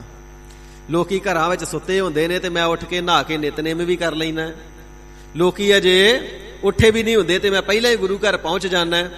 ਜਿਹੜੀ ਵੀ ਕਿਸੇ ਨੇ ਕੋਈ ਸਾਧਨਾ ਕੀਤੀ ਅਥਵਾ ਕਰ ਰਿਹਾ ਹੁੰਦਾ, ਪਹਿਲੀਆਂ ਅਵਸਥਾਵਾਂ ਦੇ ਵਿੱਚ ਉਸ ਦਾ ਜਿਹੜਾ ਮਾਣ ਹੈ ਹਿਰਦੇ ਦੇ ਅੰਦਰ ਪ੍ਰਗਟ ਹੋ ਜਾਂਦਾ ਹੈ, ਹੰਕਾਰ ਸਿਰ ਚੁੱਕਣ ਲੱਗਦਾ ਹੈ। ਜਿਵੇਂ ਜਿਵੇਂ ਕੋਈ ਸਾਧਨਾ ਕਰਦਾ ਹੈ ਤਿਵੇਂ ਤਿਵੇਂ ਅਕਸਰ ਦੇਖਿਆ ਜਾਂਦਾ ਹਿਰਦੇ ਦੇ ਅੰਦਰ ਜਿਹੜਾ ਮਾਣ ਹੈ ਉਤਪੰਨ ਹੋ ਜਾਂਦਾ ਹੈ। ਪਰ ਜਿਵੇਂ ਜਿਵੇਂ ਸਾਧਨਾ ਸੰਪੰਨ ਹੁੰਦੀਆਂ ਨੇ, ਕਹਿਣ ਤੋਂ ਭਾਵ ਸੇਵਾਦਾਰ ਕਬੂਲ ਪੈਂਦੀ ਹੈ, ਸਿਮਰਨ ਕਬੂਲ ਪੈਂਦਾ ਹੈ, ਗੁਰਸਿੱਖਾਂ ਦੀ ਸੰਗਤ ਕਰਦਾ ਹੈ, ਸਤ ਸੰਗਤ ਦੁਆਰਾ ਸਤਿਗੁਰੂ ਜੀ ਦੇ ਉਪਦੇਸ਼ਾਂ ਨੂੰ ਜੀਵ ਪੜ੍ਹਦਾ ਹੈ, ਸਰਵਣ ਕਰਦਾ ਹੈ, ਆਪ ਤੋਂ ਜ਼ਿਆਦਾ ਸੇਵਾ ਕਰਨ ਵਾਲੇ, ਸਿਮਰਨ ਕਰਨ ਵਾਲੇ ਪਰਉਪਕਾਰੀ ਗੁਰਸਿੱਖਾਂ ਦੇ ਦਰਸ਼ਨ ਕਰਦਾ ਹੈ, ਤਿੰਨਾਂ ਦਾ ਜੀਵਨ ਦੇਖਦਾ ਹੈ, ਫਿਰ ਨਿਮਰਤਾ ਆਉਂਦੀ ਹੈ। ਤੇ ਜੇਕਰ ਸੰਗਤ ਨਾ ਕਰੇ, ਗੁਰਸਿੱਖਾਂ ਦਾ ਦੀਦਾਰ ਨਾ ਹੋਵੇ, ਸਤਿਗੁਰੂ ਸਾਹਿਬ ਜੀ ਨੇ ਦੋਨੇ ਵੇਲੇ ਦੀ ਸੰਗਤ ਕਰਨੇ ਦੀ ਆਗਿਆ ਤਾਂ ਹੀ ਦਿੱਤੀ ਹੈ ਨਾ ਕਿ ਗੁਰਸਿੱਖਾਂ ਦੇ ਨਾਲ ਮਿਲਦਾ ਗਿਲਦਾ ਰਵੇ, ਸੰਗਤ ਹੁੰਦੀ ਰਵੇ, ਦਰਸ਼ਨ ਦੀਦਾਰ ਹੁੰਦੇ ਰਹਿਣ, ਪਰ ਉਪਕਾਰੀਆਂ ਨੂੰ ਮਿਲਦਾ ਰਵੇ ਤੇ ਆਪਣੇ ਸਾਧਨਾ ਦਾ ਹੰਕਾਰ ਨਾ ਹੋਵੇ। ਪਰ ਐਸੇ ਵੀ ਜਿਹੜੇ ਜੰਗਲਾਂ ਵਿੱਚ ਜਾ ਕਰਕੇ ਰਹਿਣਾ ਜਾਂ ਤੀਰਥ ਯਾਤਰਾਵਾਂ ਇਤਿਆਦਿਕ ਕਰਨੀਆਂ, ਨਾਮ ਤੋਂ ਵਿਰਵੇ ਹੋਣਾ, ਪਰ ਆਪਣੇ ਆਪ ਨੂੰ ਸਾਧਨ ਸੰਪੰਨ ਕਰ ਲੈਣਾ। ਮੇਰੇ ਵਰਗਾ ਕੌਣ ਹੈ, ਮੈਂ ਗੰਗਾ ਇਸਨਾਨੀ ਹਾਂ, ਮੈਂ ਤੀਰਥ ਯਾਤਰੀ ਹਾਂ, ਇਸੇ ਪ੍ਰਕਾਰ ਮੈਂ ਨੇਮੀ ਹਾਂ, ਮੈਂ ਨਿਤਨੇਮੀ ਹਾਂ, ਮੈਂ ਸੇਵਾ ਕਰਦਾ ਹਾਂ। ਖਿਮਾ ਕਰਨਾ ਪਹਿਲੀਆਂ ਅਵਸਥਾਵਾਂ ਦੇ ਅੰਦਰ ਮਨ ਦੇ ਵਿੱਚ ਐਸੇ ਭਾਵ ਪ੍ਰਗਟ ਹੋ ਜਾਇਆ ਕਰਦੇ ਨੇ। ਤੇ ਸਤਿਗੁਰੂ ਸੱਚੇ ਪਾਤਸ਼ਾਹ ਜੀ ਦੇ ਪਾਸ ਜਿਹੜੇ ਸਾਧੂ ਆਏ ਨੇ, ਸਾਧਨਾ ਕਰਨ ਵਾਲੇ ਨੇ, ਤੇ ਸਤਿਗੁਰੂ ਸੱਚੇ ਪਾਤਸ਼ਾਹ ਜੀ ਤੋਂ ਉਪਦੇਸ਼ ਦੀ ਦਾਤ ਮੰਗੀ ਹੈ, ਤੇ ਹਜ਼ੂਰ ਫਰਮਾਵਣਾ ਕਰਦੇ ਨੇ, ਹੇ ਸਾਧ ਜਨੋ, ਪਰਮਾਤਮਾ ਦੀ ਪ੍ਰਾਪਤੀ ਦੇ ਰਸਤੇ ਤੇ ਚੱਲਣ ਦਾ ਪਹਿਲਾ ਨਿਯਮ ਇਹ ਹੈ ਕਿ ਕਦੇ ਹੰਕਾਰ ਨਹੀਂ ਕਰਨਾ, ਕਦੇ ਮਾਣ ਨਹੀਂ ਕਰਨਾ ਹੈ, ਨਾ ਆਪਣੇ ਗੁਣਾਂ ਤੇ, ਨਾ ਆਪਣੀ ਜਾਤੀ ਤੇ, ਨਾ ਆਪਣੀ ਵਿੱਦਿਆ ਤੇ, ਨਾ ਪੜ੍ਹੇ ਹੋਏ ਵੇਦਾਂ ਸ਼ਾਸਤਰਾਂ ਤੇ। ਇਤਿਹਾਸ ਦੇ ਅੰਦਰ ਬਹੁਤ ਹਵਾਲੇ ਐਸੇ ਆਉਂਦੇ ਨੇ, ਵਿਸ਼ੇਸ਼ ਕਰਕੇ ਸਤਿਗੁਰੂ ਨਾਨਕ ਦੇਵ ਸੱਚੇ ਪਾਤਸ਼ਾਹ ਮਹਾਰਾਜ ਸਾਹਿਬ ਜੀ ਦੇ ਸਮੇਂ ਤੇ ਭਗਤ ਕਬੀਰ ਸਾਹਿਬ ਜੀ ਦੇ ਜੀਵਨ ਕਾਲ ਦੇ ਵਿੱਚ ਜਿਹੜੇ ਸ਼ਾਸਤਰ ਪੜ੍ਹਨ ਵਾਲੇ ਸ਼ਾਸਤਰੀ ਪੰਡਤ ਨੇ, ਵੇਦ ਪੜ੍ਹਨ ਵਾਲੇ ਵੇਦ ਪਾਠੀ ਨੇ, ਸਤਿਗੁਰੂ ਸਾਹਿਬ ਜੀ ਦੇ ਨਾਲ ਬਾਰ-ਬਾਰ ਚਰਚਾ ਕਰਕੇ ਸਤਿਗੁਰੂ ਜੀ ਨੂੰ ਆਪਣੇ ਮਤ ਵਿੱਚ ਲਿਆਉਣਾ ਚਾਹੁੰਦੇ ਨੇ ਕਿ ਜੇਕਰ ਸਾਡੇ ਮਤ ਵਿੱਚ ਆ ਜਾਣ ਤੇ ਸਾਡਾ ਪ੍ਰਚਾਰ ਬੜਾ ਹੋਵੇਗਾ। ਮਾਣ ਬੜਾ ਨਾ ਵਿਦਿਆ ਪੜ੍ਹੀ ਦਾ ਕਿ ਮੈਂ ਵੇਦ ਪਾਠੀ ਹਾਂ, ਮੈਂ ਸ਼ਾਸਤਰਾਂ ਦਾ ਗਿਆਤਾ ਹਾਂ। ਭਗਤ ਕਬੀਰ ਸਾਹਿਬ ਜੀ ਦੇ ਨਾਲ ਬਹੁਤ ਵਾਰ ਪੰਡਿਤਾਂ ਦੀ ਚਰਚਾ ਹੋਈ ਹੈ, ਭਾਵੇਂ ਕਿ ਭਗਤ ਕਬੀਰ ਸਾਹਿਬ ਜੀ ਰੂਹਾਨੀਅਤ ਦੇ ਗਿਆਤਾ ਨੇ, ਆਤਮ ਸਰੂਪ ਦੀ ਪ੍ਰਾਪਤੀ ਵਾਲੇ ਨੇ, ਵਾਹਿਗੁਰੂ ਜੀ ਦੀ ਬੰਦਗੀ ਕਰਕੇ ਵਾਹਿਗੁਰੂ ਜੀ ਦਾ ਸਰੂਪ ਹੋ ਚੁੱਕੇ ਨੇ, ਤਿੰਨਾਂ ਨੂੰ ਕਦੇ ਕੋਈ ਹਰਾ ਨਾ ਸਕਿਆ। ਪਰ ਜਿਹੜੇ ਮਾਣ ਵਾਲੇ ਸਨ, ਹਿਰਦੇ ਦੇ ਅੰਦਰ ਭਾਵਨਾ ਜ਼ਰੂਰ ਬਣੀ ਰਹੀ ਕਿ ਇਹਨਾਂ ਨੂੰ ਜਿੱਤ ਲਈਏ। ਇਸ ਪ੍ਰਕਾਰ ਜਿਹੜੇ ਵਿਦਵਾਨ ਹੁੰਦੇ ਨੇ, ਗੁਣੀਜਨ ਹੁੰਦੇ ਨੇ, ਖਿਮਾ ਕਰਨਾ ਹੰਕਾਰ ਆ ਜਾਂਦਾ, ਮੇਰੇ ਵਰਗਾ ਗੁਣੀਜਨ ਕੌਣ ਹੈ। ਜਿਹੜੀਆਂ ਤਾਨਾਂ ਮੈਂ ਲਾ ਦਿੱਤੀਆਂ, ਜਿਹੜੀਆਂ ਸੁਰਾਂ ਮੈਂ ਲਾ ਦਿੱਤੀਆਂ, ਕੋਈ ਲਾ ਹੀ ਨਹੀਂ ਸਕਦਾ, ਮੇਰੇ ਵਰਗਾ ਗਵਈਆ ਕੌਣ ਹੈ, ਮੇਰੇ ਵਰਗਾ ਰਾਗ ਦਾ ਗਿਆਤਾ ਕੌਣ ਹੈ। ਹਰ ਵੱਲਭ ਮੁਕਾਬਲੇ ਜਲੰਧਰ ਦੇ ਵਿੱਚ, ਪੰਜਾਬ ਦੇ ਵਿੱਚ ਸਾਲਾਨਾ ਹੁੰਦੇ ਨੇ। ਤੇ ਸਾਧ ਸੰਗਤ ਜੀ ਇੱਥੇ ਇੱਕ ਗਾਇਕਾ ਉਸ ਮੁਕਾਬਲੇ ਦੇ ਵਿੱਚ ਆਈ। ਉਸ ਨੇ ਬੜੀਆਂ ਮਹਿੰਗੀਆਂ ਸੁਰਾਂ ਲਾ ਕਰਕੇ ਕੋਈ ਰਾਗ ਗਾਇਨ ਕੀਤਾ ਤੇ ਨਾਲ ਹੀ ਫਿਰ ਕਹਿ ਦੇਣਾ ਕੀਤਾ, ਜਿਹੜੀਆਂ ਤਾਨਾਂ ਮੈਂ ਲਾ ਦਿੱਤੀਆਂ, ਜਿਹੜਾ ਰਾਗ ਮੈਂ ਗਾ ਦਿੱਤਾ, ਜਿਹੜੀਆਂ ਸੁਰਾਂ ਮੈਂ ਲਾ ਦਿੱਤੀਆਂ ਨਾ, ਅੱਜ ਦੇ ਸਮੇਂ ਵਿੱਚ ਇਸ ਰਾਗ ਦਾ ਕਿਸੇ ਨੂੰ ਗਿਆਨ ਨਹੀਂ, ਇਹ ਤਾਨਾਂ ਕੋਈ ਵੀ ਨਹੀਂ ਲਾ ਸਕਦਾ। ਤੇ ਉਹਨਾਂ ਤੋਂ ਬਾਅਦ ਗੁਰੂ ਘਰ ਕੇ ਰਾਗੀ ਸਿੰਘ ਭਾਈ ਨਿਰੰਜਨ ਸਿੰਘ ਜੀ ਜਵੱਦੀ ਕਲਾ ਵਾਲੇ, ਉਹਨਾਂ ਦਾ ਵਕਤ ਸੀ, ਉਹਨਾਂ ਨੇ ਰਾਗ ਗਾਇਨ ਕਰਨਾ ਸੀ। ਤੇ ਜਦੋਂ ਭਾਈ ਸਾਹਿਬ ਜੀ ਨੇ ਰਾਗ ਗਾਇਨ ਕੀਤਾ, ਐਸੀਆਂ ਮਹਿੰਗੀਆਂ ਸੁਰਾਂ ਲਾਈਆਂ, ਐਸੀਆਂ ਤਾਨਾਂ ਦੇ ਅੰਦਰ ਅਲਾਪ ਕੀਤਾ ਨਾ, ਉਸ ਗਾਇਕਾ ਨੂੰ, ਬੀਬੀ ਨੂੰ ਝੁਕਣਾ ਪਿਆ। ਤੇ ਜਦੋਂ ਭਾਈ ਸਾਹਿਬ ਜੀ ਨੇ ਕੀਰਤਨ ਦੀ ਸਮਾਪਤੀ ਕੀਤੀ, ਉਸ ਬੀਬੀ ਨੇ ਭਾਈ ਸਾਹਿਬ ਦੇ ਚਰਨਾਂ ਤੇ ਸਿਰ ਰੱਖ ਦਿੱਤਾ, ਕਹਿਣ ਲੱਗੀ, ਅੱਜ ਮੇਰਾ ਮਾਣ ਟੁੱਟ ਗਿਆ ਹੈ, ਅੱਜ ਰਾਗ ਵਿਦਿਆ ਦੇ ਵਿੱਚ ਮੈਨੂੰ ਮੇਰਾ ਵੀ ਗੁਰੂ ਮਿਲ ਗਿਆ ਹੈ। ਮੇਰੇ ਮਨ ਵਿੱਚ ਮਾਣ ਸੀ ਕਿ ਐਸੀ ਰਾਗ ਵਿਦਿਆ ਕਿਸੇ ਦੇ ਕੋਲ ਨਹੀਂ, ਮੈਨੂੰ ਬੜਾ ਮਾਣ ਸੀ ਆਪਣੀ ਰਾਗ ਵਿਦਿਆ ਦੇ ਉੱਪਰ, ਪਰ ਤੁਹਾਡੇ ਦੀਦਾਰ ਕਰਕੇ, ਤੁਹਾਡੇ ਤੋਂ ਰਾਗ ਵਿਦਿਆ ਸ਼ਰਵਣ ਕਰਕੇ ਮੇਰਾ ਮਾਣ ਟੁੱਟ ਗਿਆ ਹੈ। ਇਸ ਪ੍ਰਕਾਰ ਸਾਧ ਸੰਗਤ ਜੀ, ਰਾਗਾਂ ਦੇ ਗਵਈਆਂ ਨੂੰ ਮਾਣ ਹੋ ਜਾਂਦਾ ਹੈ। ਸਾਡੇ ਵਰਗੀਆਂ ਸੁਰਾਂ ਕੌਣ ਲਾ ਸਕਦਾ ਹੈ? ਸਾਡੇ ਵਰਗੀਆਂ ਤਾਨਾਂ, ਸਾਡੇ ਵਰਗੇ ਅਲਾਪ ਕੋਈ ਲਗਾ ਹੀ ਨਹੀਂ ਸਕਦਾ। ਪੰਡਤਾਂ ਨੂੰ, ਵਿਦਵਾਨਾਂ ਨੂੰ, ਕਥਾਕਾਰਾਂ ਨੂੰ, ਗੁਣੀ ਜਨਾਂ ਨੂੰ, ਵਿਦਵਾਨਾਂ ਨੂੰ ਵੀ ਹੰਕਾਰ ਹੋ ਜਾਇਆ ਕਰਦਾ, ਮੇਰੇ ਵਰਗਾ ਵਿਦਵਾਨ ਕੌਣ ਹੈ? ਜੈਸਾ ਵਕਤਾ ਮੈਂ ਹਾਂ, ਜੈਸੀ ਵਿਚਾਰ ਮੈਂ ਕਰਦਾ ਹਾਂ, ਜੈਸੇ ਸ਼ਬਦ ਮੈਂ ਬੋਲ ਸਕਦਾ ਹਾਂ, ਕਥਾ ਵਿਚਾਰ ਸਮੇਂ ਜੈਸਾ ਪ੍ਰਭਾਵ ਮੇਰੇ ਬੋਲਾਂ ਦਾ ਪੈਂਦਾ ਹੈ, ਕਿਸੇ ਹੋਰ ਦਾ ਪੈ ਹੀ ਨਹੀਂ ਸਕਦਾ। ਮੈਂ ਹੀ ਸਭ ਤੋਂ ਚੰਗੀ ਕਥਾ ਵਿਚਾਰ ਕਰਦਾ, ਮੇਰੇ ਵਰਗਾ ਵਿਦਵਾਨ ਕੌਣ ਹੈ? ਇਸ ਪ੍ਰਕਾਰ ਆਪਣੇ ਗੁਣਾਂ ਦਾ ਹੰਕਾਰ, ਵਿਦਿਆ ਦਾ ਹੰਕਾਰ, ਰਾਗ ਵਿਦਿਆ ਦਾ ਹੰਕਾਰ, ਜਾਤੀ ਦਾ ਹੰਕਾਰ, ਜਵਾਨੀ ਦਾ ਹੰਕਾਰ ਇਤਿਆਦਿਕ ਮਾਣ ਆ ਜਾਣਾ ਸੁਭਾਵਿਕ ਹੈ।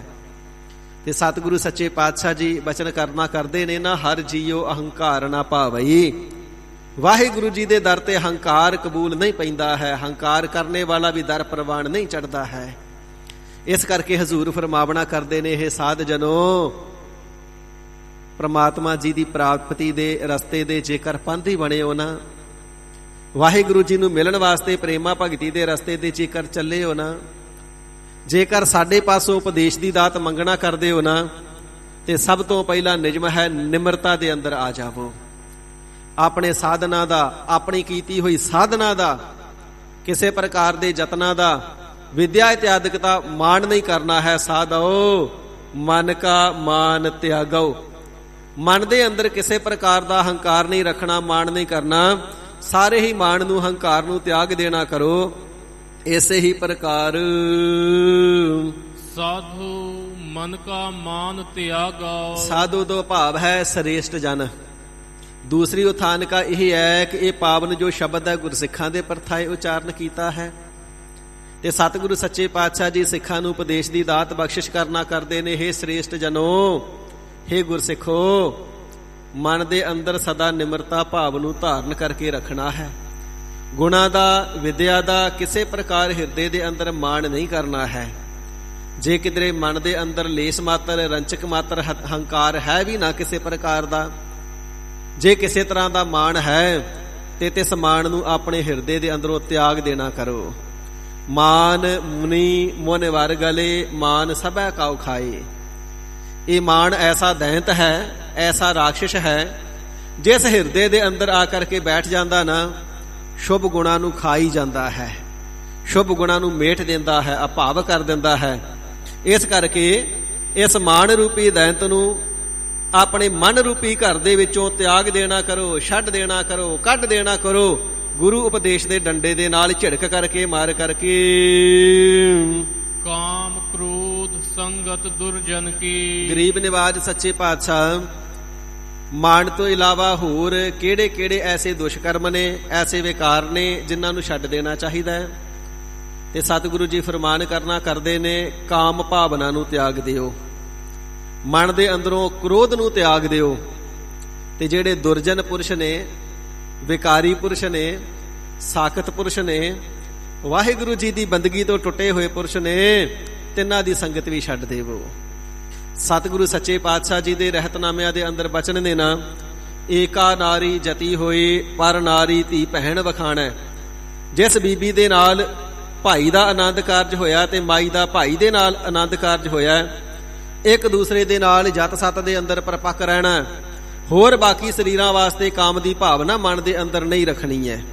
ਸਤਿਗੁਰੂ ਜੀ ਨੇ ਇਹ ਪਾਵਨ ਮਰਿਆਦਾ ਆਪਣੇ ਖਾਲਸਾ ਪੰਥ ਦੀ ਝੋਲੀ ਦੇ ਅੰਦਰ ਪਾਈ ਹੈ।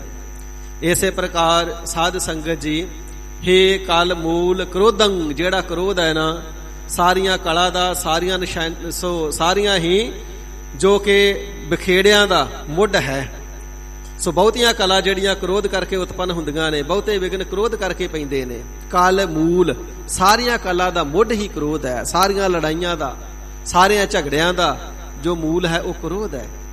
ਸਾਹਿਬ ਜੀ ਫਰਮਾਨ ਕਰਨਾ ਕਰਦੇ ਨੇ, ਇਸ ਕਰਕੇ ਇਹ ਵਿਕਾਰ ਨੇ। ਮਨ ਦੇ ਵਿੱਚੋਂ ਮਾਣ ਤਿਆਗ ਦਿਓ, ਕਾਮ ਵਾਲੀ ਬਿਰਤੀ ਪਰ ਸਰੀਰਾਂ ਵਾਸਤੇ ਤਿਆਗ ਦਿਓ। ਇਸੇ ਪ੍ਰਕਾਰ ਕ੍ਰੋਧ ਦੀ ਭਾਵਨਾ ਹਿਰਦੇ ਦੇ ਵਿੱਚੋਂ ਛੱਡ ਦਿਓ ਤੇ ਵਿਕਾਰੀ ਪੁਰਸ਼ਾਂ ਦੀ, ਖੋਟਿਆਂ ਪੁਰਸ਼ਾਂ ਦੀ ਸੰਗਤ ਵੀ ਛੱਡ ਦਿਓ, ਉਹਨਾਂ ਦਾ ਸਾਥ ਛੱਡ ਦਿਓ। ਬੁਰੀ ਸੰਗਤ ਤੋਂ ਇਕੱਲਾ ਹੀ ਚੰਗਾ ਹੈ। ਇਸੇ ਪ੍ਰਕਾਰ ਕਬੀਰ, ਸਾਕਤ ਸੰਗ ਨਾ ਕੀਜੀਐ, ਦੂਰ ਹੈ ਜਾਈਐ ਭਾਗ, ਬਾਸਨ ਕਾਰੋ ਪਰਸੀਐ, ਤਾਉ ਕਿਛ ਲਾਗੈ ਦਾਗ। ਭੈੜੇ ਪੁਰਸ਼ਾਂ ਦੀ ਸੰਗਤ ਕਰਨੇ ਦੇ ਨਾਲ ਮਨ ਨੂੰ ਮੈਲ ਲੱਗ ਜਾਇਆ ਕਰਦੀ ਹੈ। ਤਾਤੇ ਅਹਨਿਸ ਭਾਗਾਓ, ਤਾਤੇ ਤਿਸ ਕਰਕੇ, ਤਿਨਾਂ ਦੇ ਤਾਈ, ਤਿਨਾਂ ਨੂੰ ਦੇਖ ਕਰਕੇ। ਜੇ ਸਾਹਮਣੇ ਦੇਖ ਲਿਆ ਨਾ ਦੁਰਜਨ ਬੰਦਾ ਹੈ, ਜੇ ਸਾਹਮਣੇ ਨਜ਼ਰ ਆ ਗਿਆ ਨਾ ਇਹ ਸਾਧ ਸੰਗਤ ਦਾ ਦੋਖੀ ਹੈ, ਇਹ ਸੰਤਾਂ ਦਾ ਨਿੰਦਕ ਹੈ, ਇਹ ਗੁਰੂ ਘਰ ਦੇ ਨਾਲੋਂ ਟੁੱਟਿਆ ਹੋਇਆ ਗੁਰੂ ਘਰ ਦੀ ਹੀ ਨਿੰਦਿਆ ਕਰਦਾ ਹੈ। ਤੇ ਹਜ਼ੂਰ ਫਰਮਾਵਨਾ ਕਰਦੇ ਨੇ, ਤਾਤੇ ਅਹਨਿਸ ਭਾਗਾਓ, ਤਿਸ ਨੂੰ ਦੇਖ ਕਰਕੇ ਰਾਤ ਹੈ ਚਾਹੇ ਦਿਨ ਹੈ, ਮੱਥੇ ਨਾਲ ਅੱਗੋਂ ਭੱਜ ਹੀ ਜਾਓ। ਬਸ ਐਸੇ ਦੁਰਜਨ ਦੀ ਸੰਗਤ ਨਹੀਂ ਕਰਨੀ, ਕਾਮੀ ਦੀ ਸੰਗਤ ਨਹੀਂ ਕਰਨੀ, ਕ੍ਰੋਧੀ ਦੀ ਸੰਗਤ ਨਹੀਂ ਕਰਨੀ, ਹੰਕਾਰੀ ਦੀ ਸੰਗਤ ਨਹੀਂ ਕਰਨੀ। ਜਦੋਂ ਵੀ ਨਜ਼ਰ ਆ ਜਾਵੇ ਦੌੜ ਜਾਓ, ਭੱਜ ਜਾਓ। ਜੇ ਸੰਗਤ ਕਰ ਲਈ ਤੇ ਯਾਦ ਰੱਖਿਓ ਸਿੱਖੋ, ਹਿਰਦੇ ਨੂੰ ਮੈਲਾਂ ਜਿਹੜੀਆਂ ਨੇ ਆ ਘੇਰਦੀਆਂ ਨੇ, ਆ ਚੰਬੜਦੀਆਂ ਨੇ। ਕਾਮ ਦੀ ਮੈਲ, ਕ੍ਰੋਧ ਦੀ ਮੈਲ, ਹੰਕਾਰ ਦੀ, ਨਿੰਦਿਆ ਚੁਗਲੀ ਦੀ ਮੈਲ, ਮੈਲਾਂ ਆ ਘੇਰਦੀਆਂ ਨੇ, ਮਨ ਮੈਲਾ ਕਰਦੀਆਂ ਨੇ। ਇਸ ਕਰਕੇ ਤਿੰਨਾਂ ਦੀ ਸੰਗਤ ਨਾ ਹੋ ਜਾਵੇ। ਤਿੰਨਾਂ ਨੂੰ ਦੇਖ ਕਰਕੇ ਦੌੜ ਹੀ ਜਾਣਾ ਹੈ। ਰਾਤ ਦਿਨ ਤਿੰਨਾਂ ਦੀ ਸੰਗਤ ਤੋਂ ਭਾਗੋ, ਦੂਰ ਹੀ ਰਹਿਣਾ ਕਰੋ। ਰਹਾਉ ਵਿਸਰਾਮ ਦੇ ਕਰਕੇ ਹਜ਼ੂਰ ਪਾਤਸ਼ਾਹ ਜੀ ਫਰਮਾਨ ਕਰਦੇ ਹਨ ਜੀ, ਸੁਖ ਦੁਖ ਦੋਨੋਂ ਸਮ ਕਰ ਜਾਣੈ। ਹੇ ਗਰੀਬ ਨਿਵਾਜ ਸੱਚੇ ਪਾਤਸ਼ਾਹ ਜੀ, ਵਾਹਿਗੁਰੂ ਜੀ ਦੇ ਦਰ ਪ੍ਰਵਾਨ ਹੋਣ ਵਾਸਤੇ ਔਗਣਤਾ ਛੱਡਣੇ ਆਪ ਜੀ ਨੇ ਹੁਕਮ ਕਰ ਦਿੱਤਾ ਹੈ। ਗੁਣ ਕਿਹੜੇ ਗ੍ਰਹਿਣ ਕਰਨੇ ਨੇ ਹਜ਼ੂਰ ਉਹ ਵੀ ਸਿੱਖਿਆ ਦੇਵੋ। ਤੇ ਸਤਿਗੁਰੂ ਜੀ ਫਰਮਾਨ ਕਰਨਾ ਕਰਦੇ ਨੇ, ਵਾਹਿਗੁਰੂ ਜੀ ਦੇ ਭਾਣੇ ਦੇ ਅੰਦਰ ਚਾਹੇ ਪਰਾਲਬਧ ਦੇ ਅਨੁਸਾਰ ਦੁੱਖ ਪ੍ਰਾਪਤ ਹੋ ਜਾਣ ਤੇ ਚਾਹੇ ਸੁੱਖ ਪ੍ਰਾਪਤ ਹੋ ਜਾਣ, ਦੁੱਖ ਦੇ ਵਿੱਚ ਤੇ ਸੁੱਖ ਦੇ ਵਿੱਚ ਸਮਬਿਰਤੀ ਰਹਿਣਾ ਹੈ। ਦੁੱਖ ਦੇ ਵਿੱਚ ਹਰੀ ਅਕਾਲ ਪੁਰਖ ਵਾਹਿਗੁਰੂ ਜੀ ਦਾ ਨਾਮ ਨਾ ਵਿਸਰ ਜਾਵੇ। ਤਾਨੇ ਮਿਹਣੇ ਨਹੀਂ ਪ੍ਰਮਾਤਮਾ ਜੀ ਨੂੰ ਵਾਹਿਗੁਰੂ ਜੀ ਨੂੰ ਦੇਣੇ ਸ਼ੁਰੂ ਕਰਦੇ ਨੇ। ਇਸੇ ਪ੍ਰਕਾਰ ਜਦੋਂ ਸੁੱਖ ਆਉਂਦਾ ਤੇ ਜਿਹੜਾ ਜੀਵ ਹੈ ਨਾ ਅਕਸਰ ਪ੍ਰਮਾਤਮਾ ਜੀ ਦੇ ਨਾਮ ਨੂੰ ਭੁੱਲ ਜਾਂਦਾ ਹੈ। ਕੁੰਤੀ ਜੋ ਕਿ ਰਿਸ਼ਤੇ ਦੇ ਵਿੱਚ ਭਗਵਾਨ ਕ੍ਰਿਸ਼ਨ ਜੀ ਦੀ ਭੂਆ ਲੱਗਦੀ ਏ, ਪਾਂਡਵਾਂ ਦੀ ਮਾਤਾ ਹੈ, ਪੰਡੂ ਰਾਜੇ ਦੀ ਘਰ ਵਾਲੀ ਹੈ। ਤੇ ਕ੍ਰਿਸ਼ਨ ਜੀ ਨੇ ਖੁਸ਼ ਹੋ ਕਰਕੇ ਕਹਿਣਾ ਕੀਤਾ, ਭੂਆ ਜੀ ਸਾਰੇ ਲੋਕ ਮੇਰੇ ਕੋਲੋਂ ਕੁਛ ਨਾ ਕੁਛ ਮੰਗਦੇ ਨੇ, ਤੁਸੀਂ ਵੀ ਕੁਛ ਮੰਗ ਲਵੋ। ਤੇ ਕਹਿਣਾ ਕੀਤਾ, ਇਹ ਕ੍ਰਿਸ਼ਨ ਜੀ ਫਿਰ ਕਿਰਪਾ ਕਰਕੇ ਮੈਨੂੰ ਦੁੱਖ ਹੀ ਦਿਓ ਤੁਸੀਂ। ਕ੍ਰਿਸ਼ਨ ਜੀ ਮੁਸਕਰਾ ਕੇ ਕਹਿਣ ਲੱਗੇ, ਹੈ ਭੂਆ ਜੀ ਬਾਕੀ ਸਾਰੇ ਤੇ ਮੇਰੇ ਪਾਸੋਂ ਸੁੱਖ ਮੰਗਦੇ ਨੇ, ਤੁਸੀਂ ਦੁੱਖ ਕਿਉਂ ਮੰਗਿਆ? ਤੇ ਕੁੰਤੀ ਨੇ ਕਹਿਣਾ ਕੀਤਾ, ਹੈ ਭਗਵਾਨ ਜੀ ਦੁੱਖ ਤਾਂ ਮੰਗਿਆ ਕਿਉਂਕਿ ਦੁੱਖ ਵੇਲੇ ਤੁਹਾਡਾ ਸਿਮਰਨ ਕਦੇ ਭੁੱਲਦਾ ਨਹੀਂ। ਦੁੱਖ ਦੇ ਵੇਲੇ ਭਗਵਾਨ ਚੇਤੇ ਆਉਂਦਾ ਹੈ, ਦੁੱਖ ਦੇ ਵੇਲੇ ਪ੍ਰਮਾਤਮਾ ਜੀ ਦਾ ਸਿਮਰਨ ਸਹਿਜ ਸੁਭਾਅ ਹੁੰਦਾ ਹੈ। ਪ੍ਰਮਾਤਮਾ ਜੀ ਦੁੱਖਾਂ ਚੋਂ ਕੱਢ ਲਵੋ। ਤੇ ਜਦੋਂ ਸੁੱਖ ਆਉਂਦਾ ਹੈ ਉਦੋਂ ਨਾਮ ਵਿਸਰ ਜਾਂਦਾ ਹੈ। ਇਸ ਕਰਕੇ ਐਸਾ ਸੁੱਖ ਮੈਨੂੰ ਚਾਹੀਦਾ ਹੀ ਨਹੀਂ ਜਿਸ ਨੂੰ ਪ੍ਰਾਪਤ ਕਰਕੇ ਨਾਮ ਵਿਸਰ ਜਾਵੇ। ਮੇਰੇ ਵਾਸਤੇ ਤੇ ਉਹ ਦੁੱਖ ਹੀ ਭਲਾ ਹੈ ਜਿਸ ਦੁੱਖ ਦੇ ਵਿੱਚ ਭਗਵਾਨ ਜੀ ਆਪ ਦਾ ਸਿਮਰਨ ਨਾ ਭੁੱਲੇ।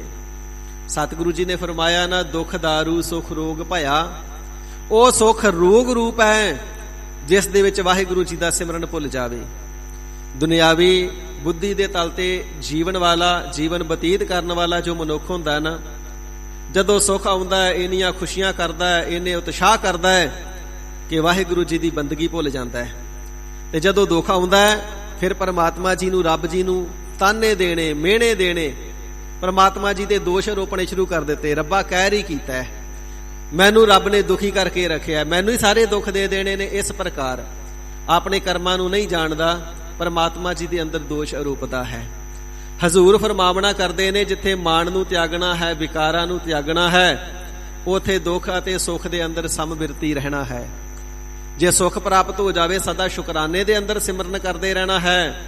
ਜੇ ਪਰਾਲਬਧ ਦੇ ਅਨੁਸਾਰ ਦੁੱਖ ਮਿਲ ਜਾਵੇ ਤੇ ਵਾਹਿਗੁਰੂ ਜੀ ਦੇ ਚਰਨਾਂ ਵਿਖੇ ਅਰਦਾਸਾਂ ਕਰਦਿਆਂ, ਅਰਜ਼ੋਈਆਂ ਕਰਦਿਆਂ ਸਿਮਰਨ ਤਾਂ ਵੀ ਕਰਦੇ ਰਹਿਣਾ ਹੈ, ਕਿਉਂਕਿ ਦੁੱਖ ਨਾਮ ਦੇ ਨਾਲ ਹੀ ਕੱਟੇ ਜਾਣੇ ਨੇ। ਦੁੱਖ ਭੰਜਨ ਤੇਰਾ ਨਾਮ ਜੀ, ਦੁੱਖ ਭੰਜਨ ਤੇਰਾ ਨਾਮ।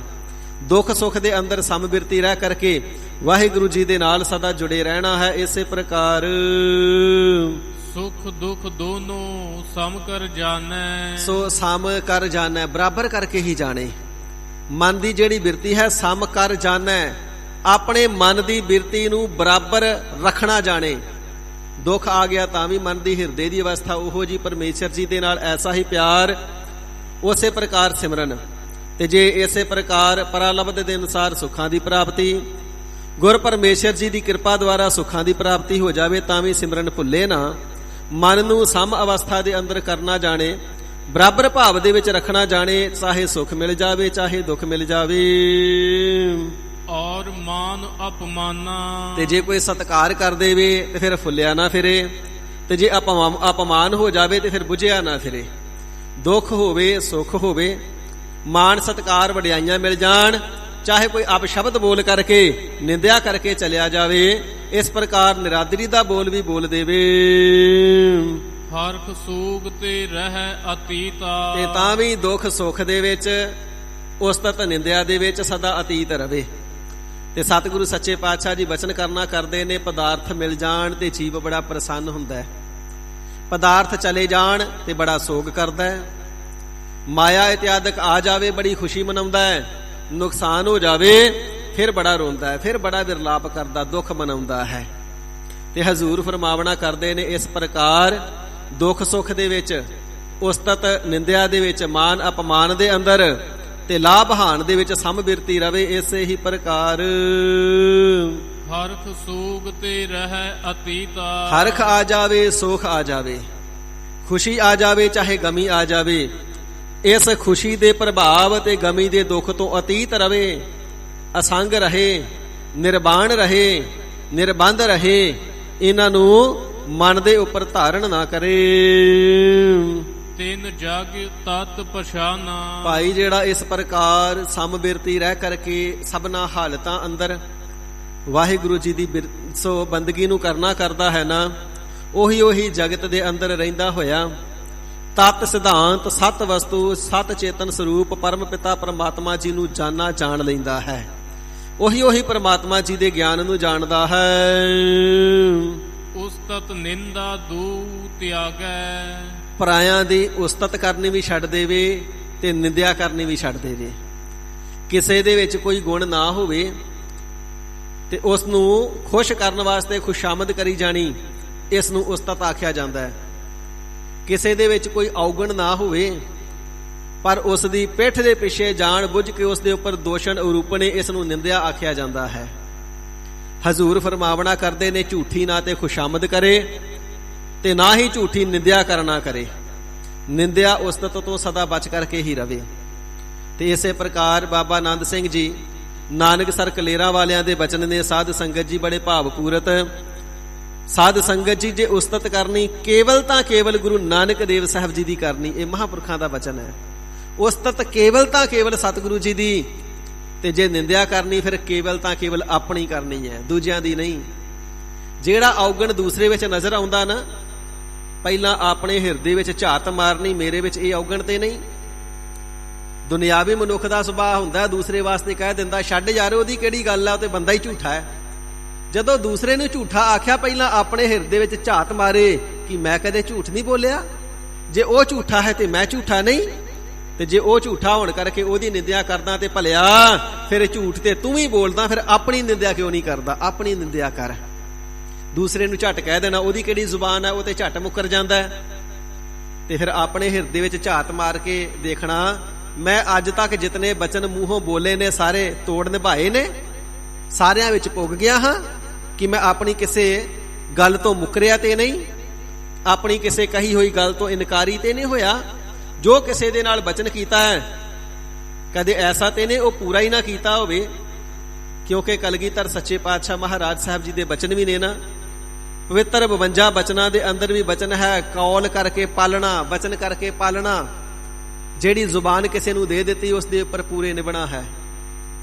ਤੇ ਸਾਹਿਬ ਦੇ ਰਹਿਤਨਾਮਿਆਂ ਅੰਦਰ ਬਚਨ ਆਉਂਦੇ ਨੇ, ਕਰੈ ਬਚਨ ਜੋ ਪਾਲੈ ਨਾਹੀ। ਜਿਹੜਾ ਬਚਨ ਕਰਦਾ ਹੈ, ਵਾਅਦਾ ਕਰਦਾ, ਕੌਲ ਇਕਰਾਰ ਕਰ ਲੈਂਦਾ ਹੈ, ਮੂੰਹੋਂ ਕਹਿ ਤੇ ਦਿੰਦਾ ਹੈ, ਪਰ ਉਸ ਬਚਨ ਨੂੰ ਪਾਲਦਾ ਨਹੀਂ, ਝੂਠੀਆਂ ਹੀ ਤਸੱਲੀਆਂ ਦਿੰਦਾ ਹੈ, ਝੂਠੇ ਹੀ ਦਲਾਸੇ ਦੂਸਰਿਆਂ ਨੂੰ ਦਿੰਦਾ ਹੈ। ਕਹੈ ਗੋਬਿੰਦ ਸਿੰਘ ਤਿਸ ਠੌਰ ਕਤ ਨਾਹੀ। ਉਸ ਨੂੰ ਕਿਧਰੇ ਠੌਰ ਟਿਕਾਣਾ ਨਹੀਂ ਮਿਲਦਾ ਹੈ, ਸਤਿਗੁਰੂ ਜੀ ਦੀ ਖੁਸ਼ੀ ਤੋਂ ਵਾਂਝਾ ਰਹਿ ਜਾਂਦਾ ਹੈ। ਇਸ ਪ੍ਰਕਾਰ ਜਦੋਂ ਦੂਸਰੇ ਦਾ ਔਗਣ ਦਿਸੇ, ਸਭ ਤੋਂ ਪਹਿਲਾਂ ਆਪਣੇ ਹਿਰਦੇ ਵਿੱਚ ਝਾਤ ਮਾਰਨੀ, ਇਹ ਔਗਣ ਉਸ ਦੇ ਵਿੱਚ ਹੈ ਤੇ ਮੈਨੂੰ ਬੁਰਾ ਲੱਗ ਰਿਹਾ ਹੈ, ਕਿਧਰੇ ਮੇਰੇ ਵਿੱਚ ਤੇ ਨਹੀਂ। ਜੇ ਉਸ ਦਾ ਔਗਣ ਮੈਨੂੰ ਬੁਰਾ ਲੱਗਦਾ ਤੇ ਇਹ ਔਗਣ ਜੇ ਮੇਰੇ ਵਿੱਚ ਹੈ ਤੇ ਫਿਰ ਦੂਸਰਿਆਂ ਨੂੰ ਵੀ ਬੁਰਾ ਲੱਗਦਾ ਹੋਵੇਗਾ।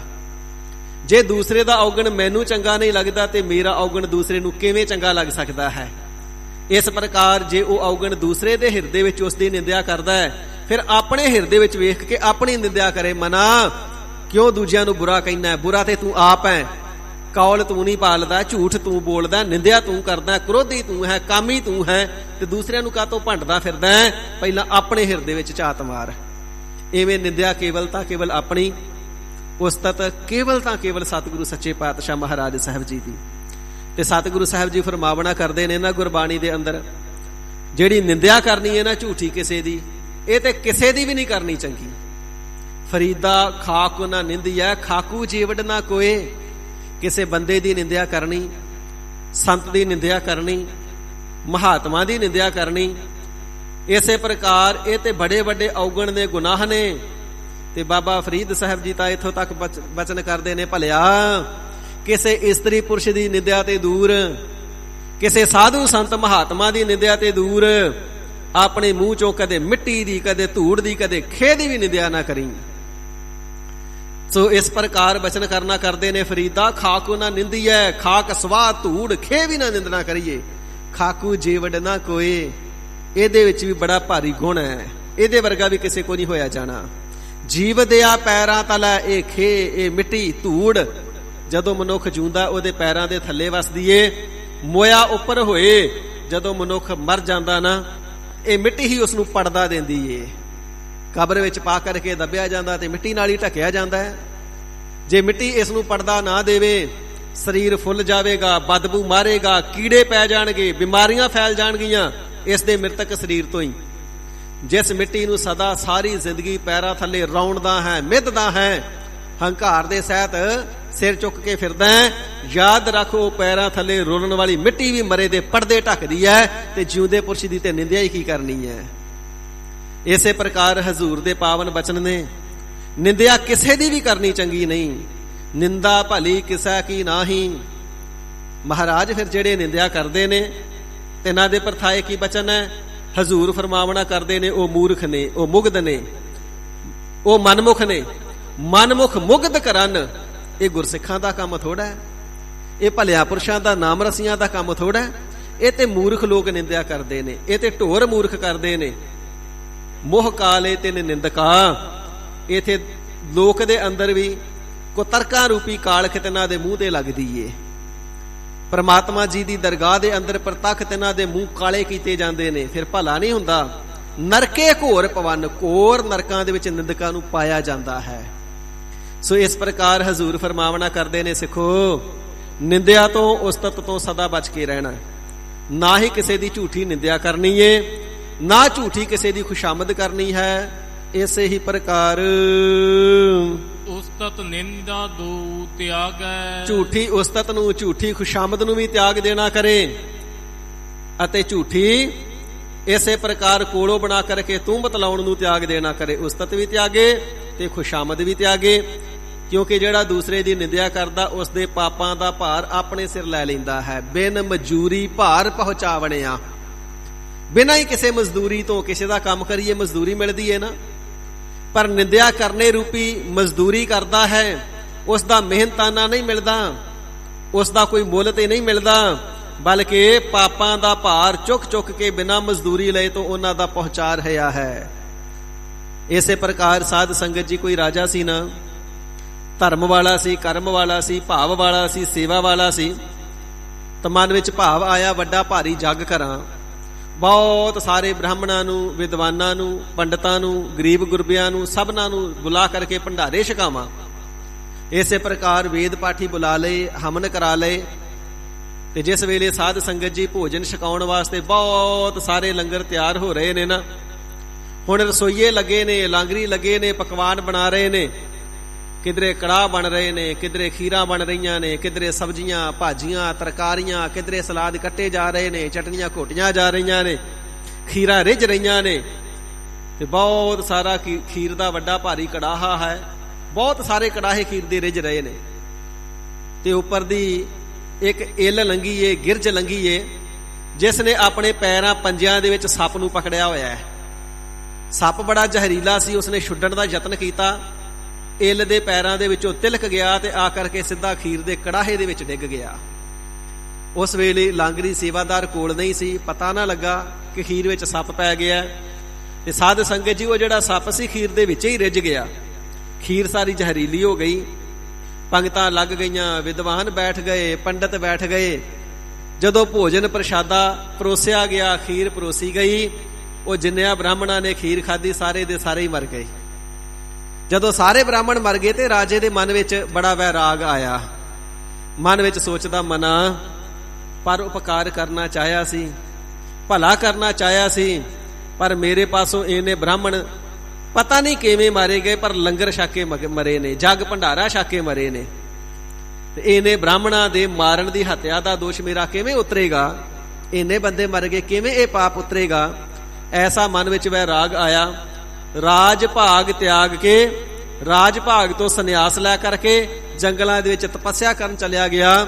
ਇਹ ਵੱਡਾ ਭਾਰੀ ਪਾਪ ਮੇਰੇ ਮਹਿਲਾਂ, ਮੇਰੇ ਰਾਜ ਵਿੱਚ ਹੋਇਆ ਹੈ।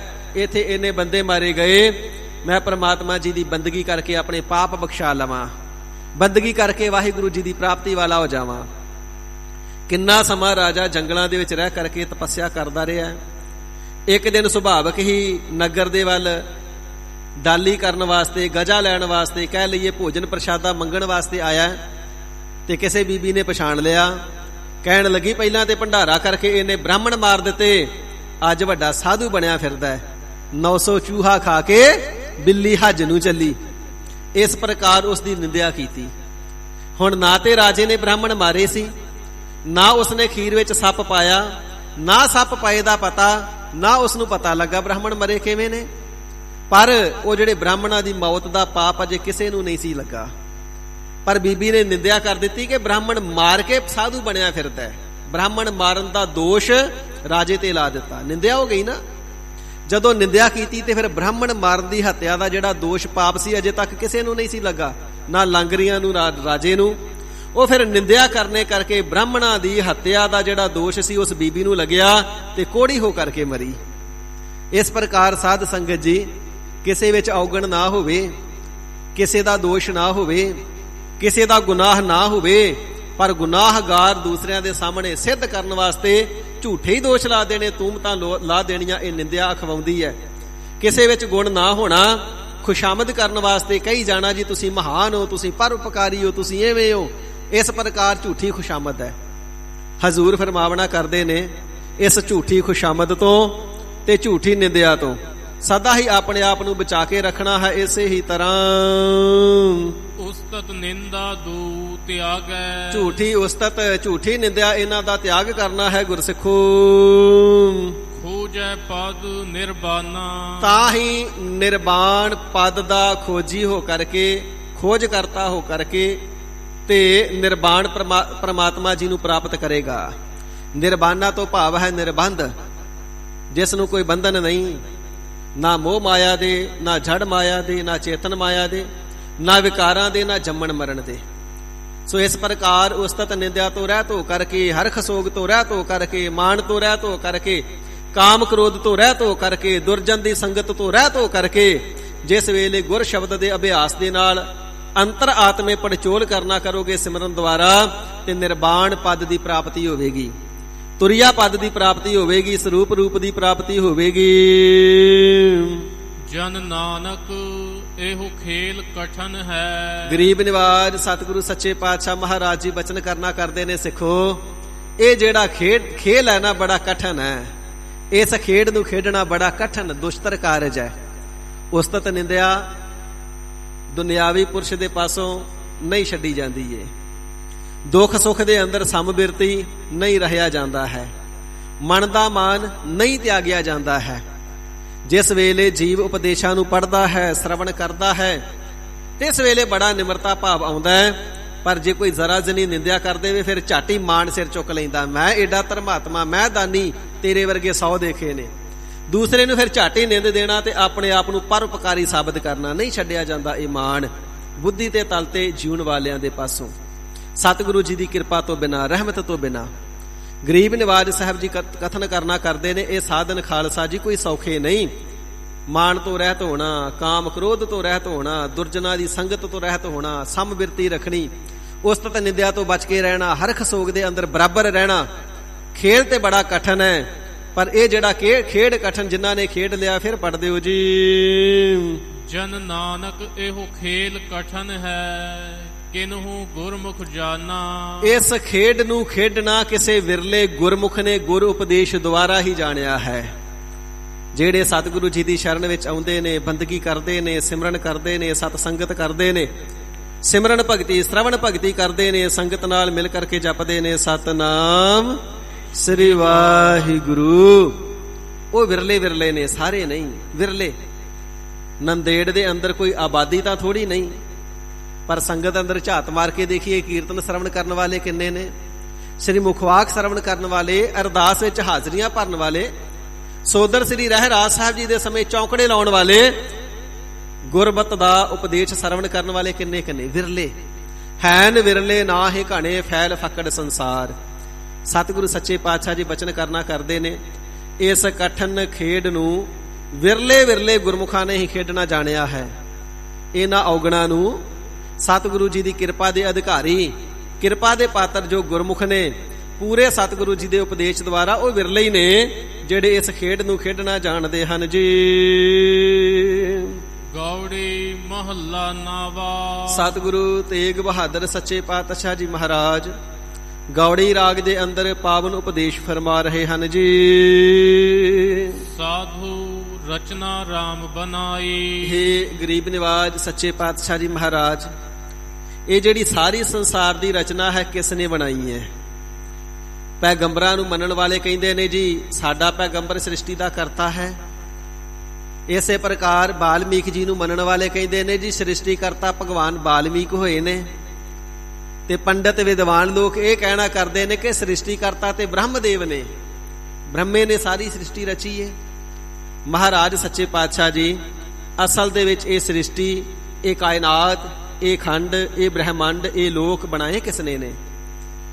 ਸਤਿਗੁਰੂ ਤੇਗ ਬਹਾਦਰ ਸੱਚੇ ਪਾਤਸ਼ਾਹ ਜੀ ਬਚਨ ਕਰਨਾ ਕਰਦੇ ਨੇ, ਸਾਧੋ ਹੇ ਸ੍ਰੇਸ਼ਟ ਜਨੋ, ਹੇ ਗੁਰਸਿੱਖੋ, ਹੇ ਭਲਿਓ ਪੁਰਖੋ, ਇਹ ਗੱਲ ਭਲੀ ਪ੍ਰਕਾਰ ਜਾਣ ਲਵੋ, ਕਰਤਾ ਕੇਵਲ ਤਾਂ ਕੇਵਲ ਇੱਕ ਹੈ, ਕਰਤਾ ਪੁਰਖ। ਉਹ ਜਿਹੜਾ ਪੁਰਖ ਸਰੂਪ ਕਰਤਾ ਹੈ ਉਹੀ ਉਹ ਸਾਰੀ ਸ੍ਰਿਸ਼ਟੀ ਨੂੰ ਬਣਾਉਣ ਵਾਲਾ ਹੈ, ਤਾਂ ਹੀ ਤੇ ਨਾਮ ਕਰਤਾ ਹੈ। ਰਚਨਾ ਰਾਮ ਬਨਾਈ। ਇਹ ਜਿੰਨੀ ਵੀ ਸ੍ਰਿਸ਼ਟੀ ਦੀ ਖੰਡਾਂ ਬ੍ਰਹਮੰਡਾਂ ਦੀ ਰਚਨਾ ਨਜ਼ਰ ਆਉਂਦੀ ਹੈ ਨਾ, ਸਾਰੀ ਰਚਨਾ ਨੂੰ ਰਾਮ ਜੀ ਨੇ ਬਣਾਇਆ ਹੈ, ਪਰਮਾਤਮਾ ਜੀ ਨੇ ਬਣਾਇਆ ਹੈ। ਮਹਾਰਾਜ ਸੱਚੇ ਪਾਤਸ਼ਾਹ ਵੇਦਾਂ ਸ਼ਾਸਤਰਾਂ ਤੋਂ ਅਸੀਂ ਸਰਵਣ ਕਰਦੇ ਹਾਂ ਜੀ, ਬ੍ਰਹਮਦੇਵ ਜੀ ਨੇ ਭਾਵ ਬ੍ਰਹਮਾ ਨੇ ਸ੍ਰਿਸ਼ਟੀ ਬਣਾਈ ਹੈ, ਵਿਸ਼ਨੂੰ ਭੰਡਾਰਾ ਦਿੰਦਾ ਹੈ, ਸ਼ਿਵ ਜੀ ਪ੍ਰਾਣਾਂ ਨੂੰ ਹਰਦਾ, ਲੈਤਾ ਕਰਦਾ, ਮਾਰ ਦਿੰਦਾ ਹੈ। ਮਹਾਰਾਜ ਫਿਰ ਕੀ ਵੇਦ ਸ਼ਾਸਤਰ ਝੂਠੇ ਕਹਿਣਾ ਕਰੀਏ? ਤੇ ਸਤਿਗੁਰਾਂ ਦੇ ਪਾਵਨ ਬਚਨ ਨੇ ਨਾ, ਵੇਦ ਕਤੇਬ ਕਹੋ ਮਤ ਝੂਠੇ, ਝੂਠਾ ਜੋ ਨਾ ਵਿਚਾਰੈ। ਇਹ ਵੇਦ ਕਤੇਬ ਝੂਠੇ ਨਹੀਂ, ਝੂਠਾ ਉਹ ਜਿਹੜਾ ਵਿਚਾਰ ਨਹੀਂ ਕਰਦਾ। ਮਹਾਰਾਜ ਫਿਰ ਵਿਚਾਰ ਕਿਵੇਂ ਹੈ? ਤੇ ਹਜ਼ੂਰ ਫਰਮਾਉਂਦੇ ਨੇ, ਕਾਰਜ ਭਾਵੇਂ ਸਿਪਾਹੀ ਕਰਦਾ ਹੈ ਪਰ ਨਾਮ ਰਾਜੇ ਦਾ ਹੁੰਦਾ ਹੈ। ਸਾਧ ਸੰਗਤ ਜੀ ਅਸੀਂ ਇਤਿਹਾਸ ਦੇ ਅੰਦਰ ਪੜ੍ਹਦੇ ਹਾਂ, ਔਰੰਗਜ਼ੇਬ 1.25 ਲੱਖ ਵਾਹਿਗੁਰੂ 1.25 ਮਣ ਜਨੇਊ ਹਰ ਰੋਜ਼ ਲਾ ਕੇ ਫਿਰ ਭੋਜਨ ਛਕਦਾ ਸੀ।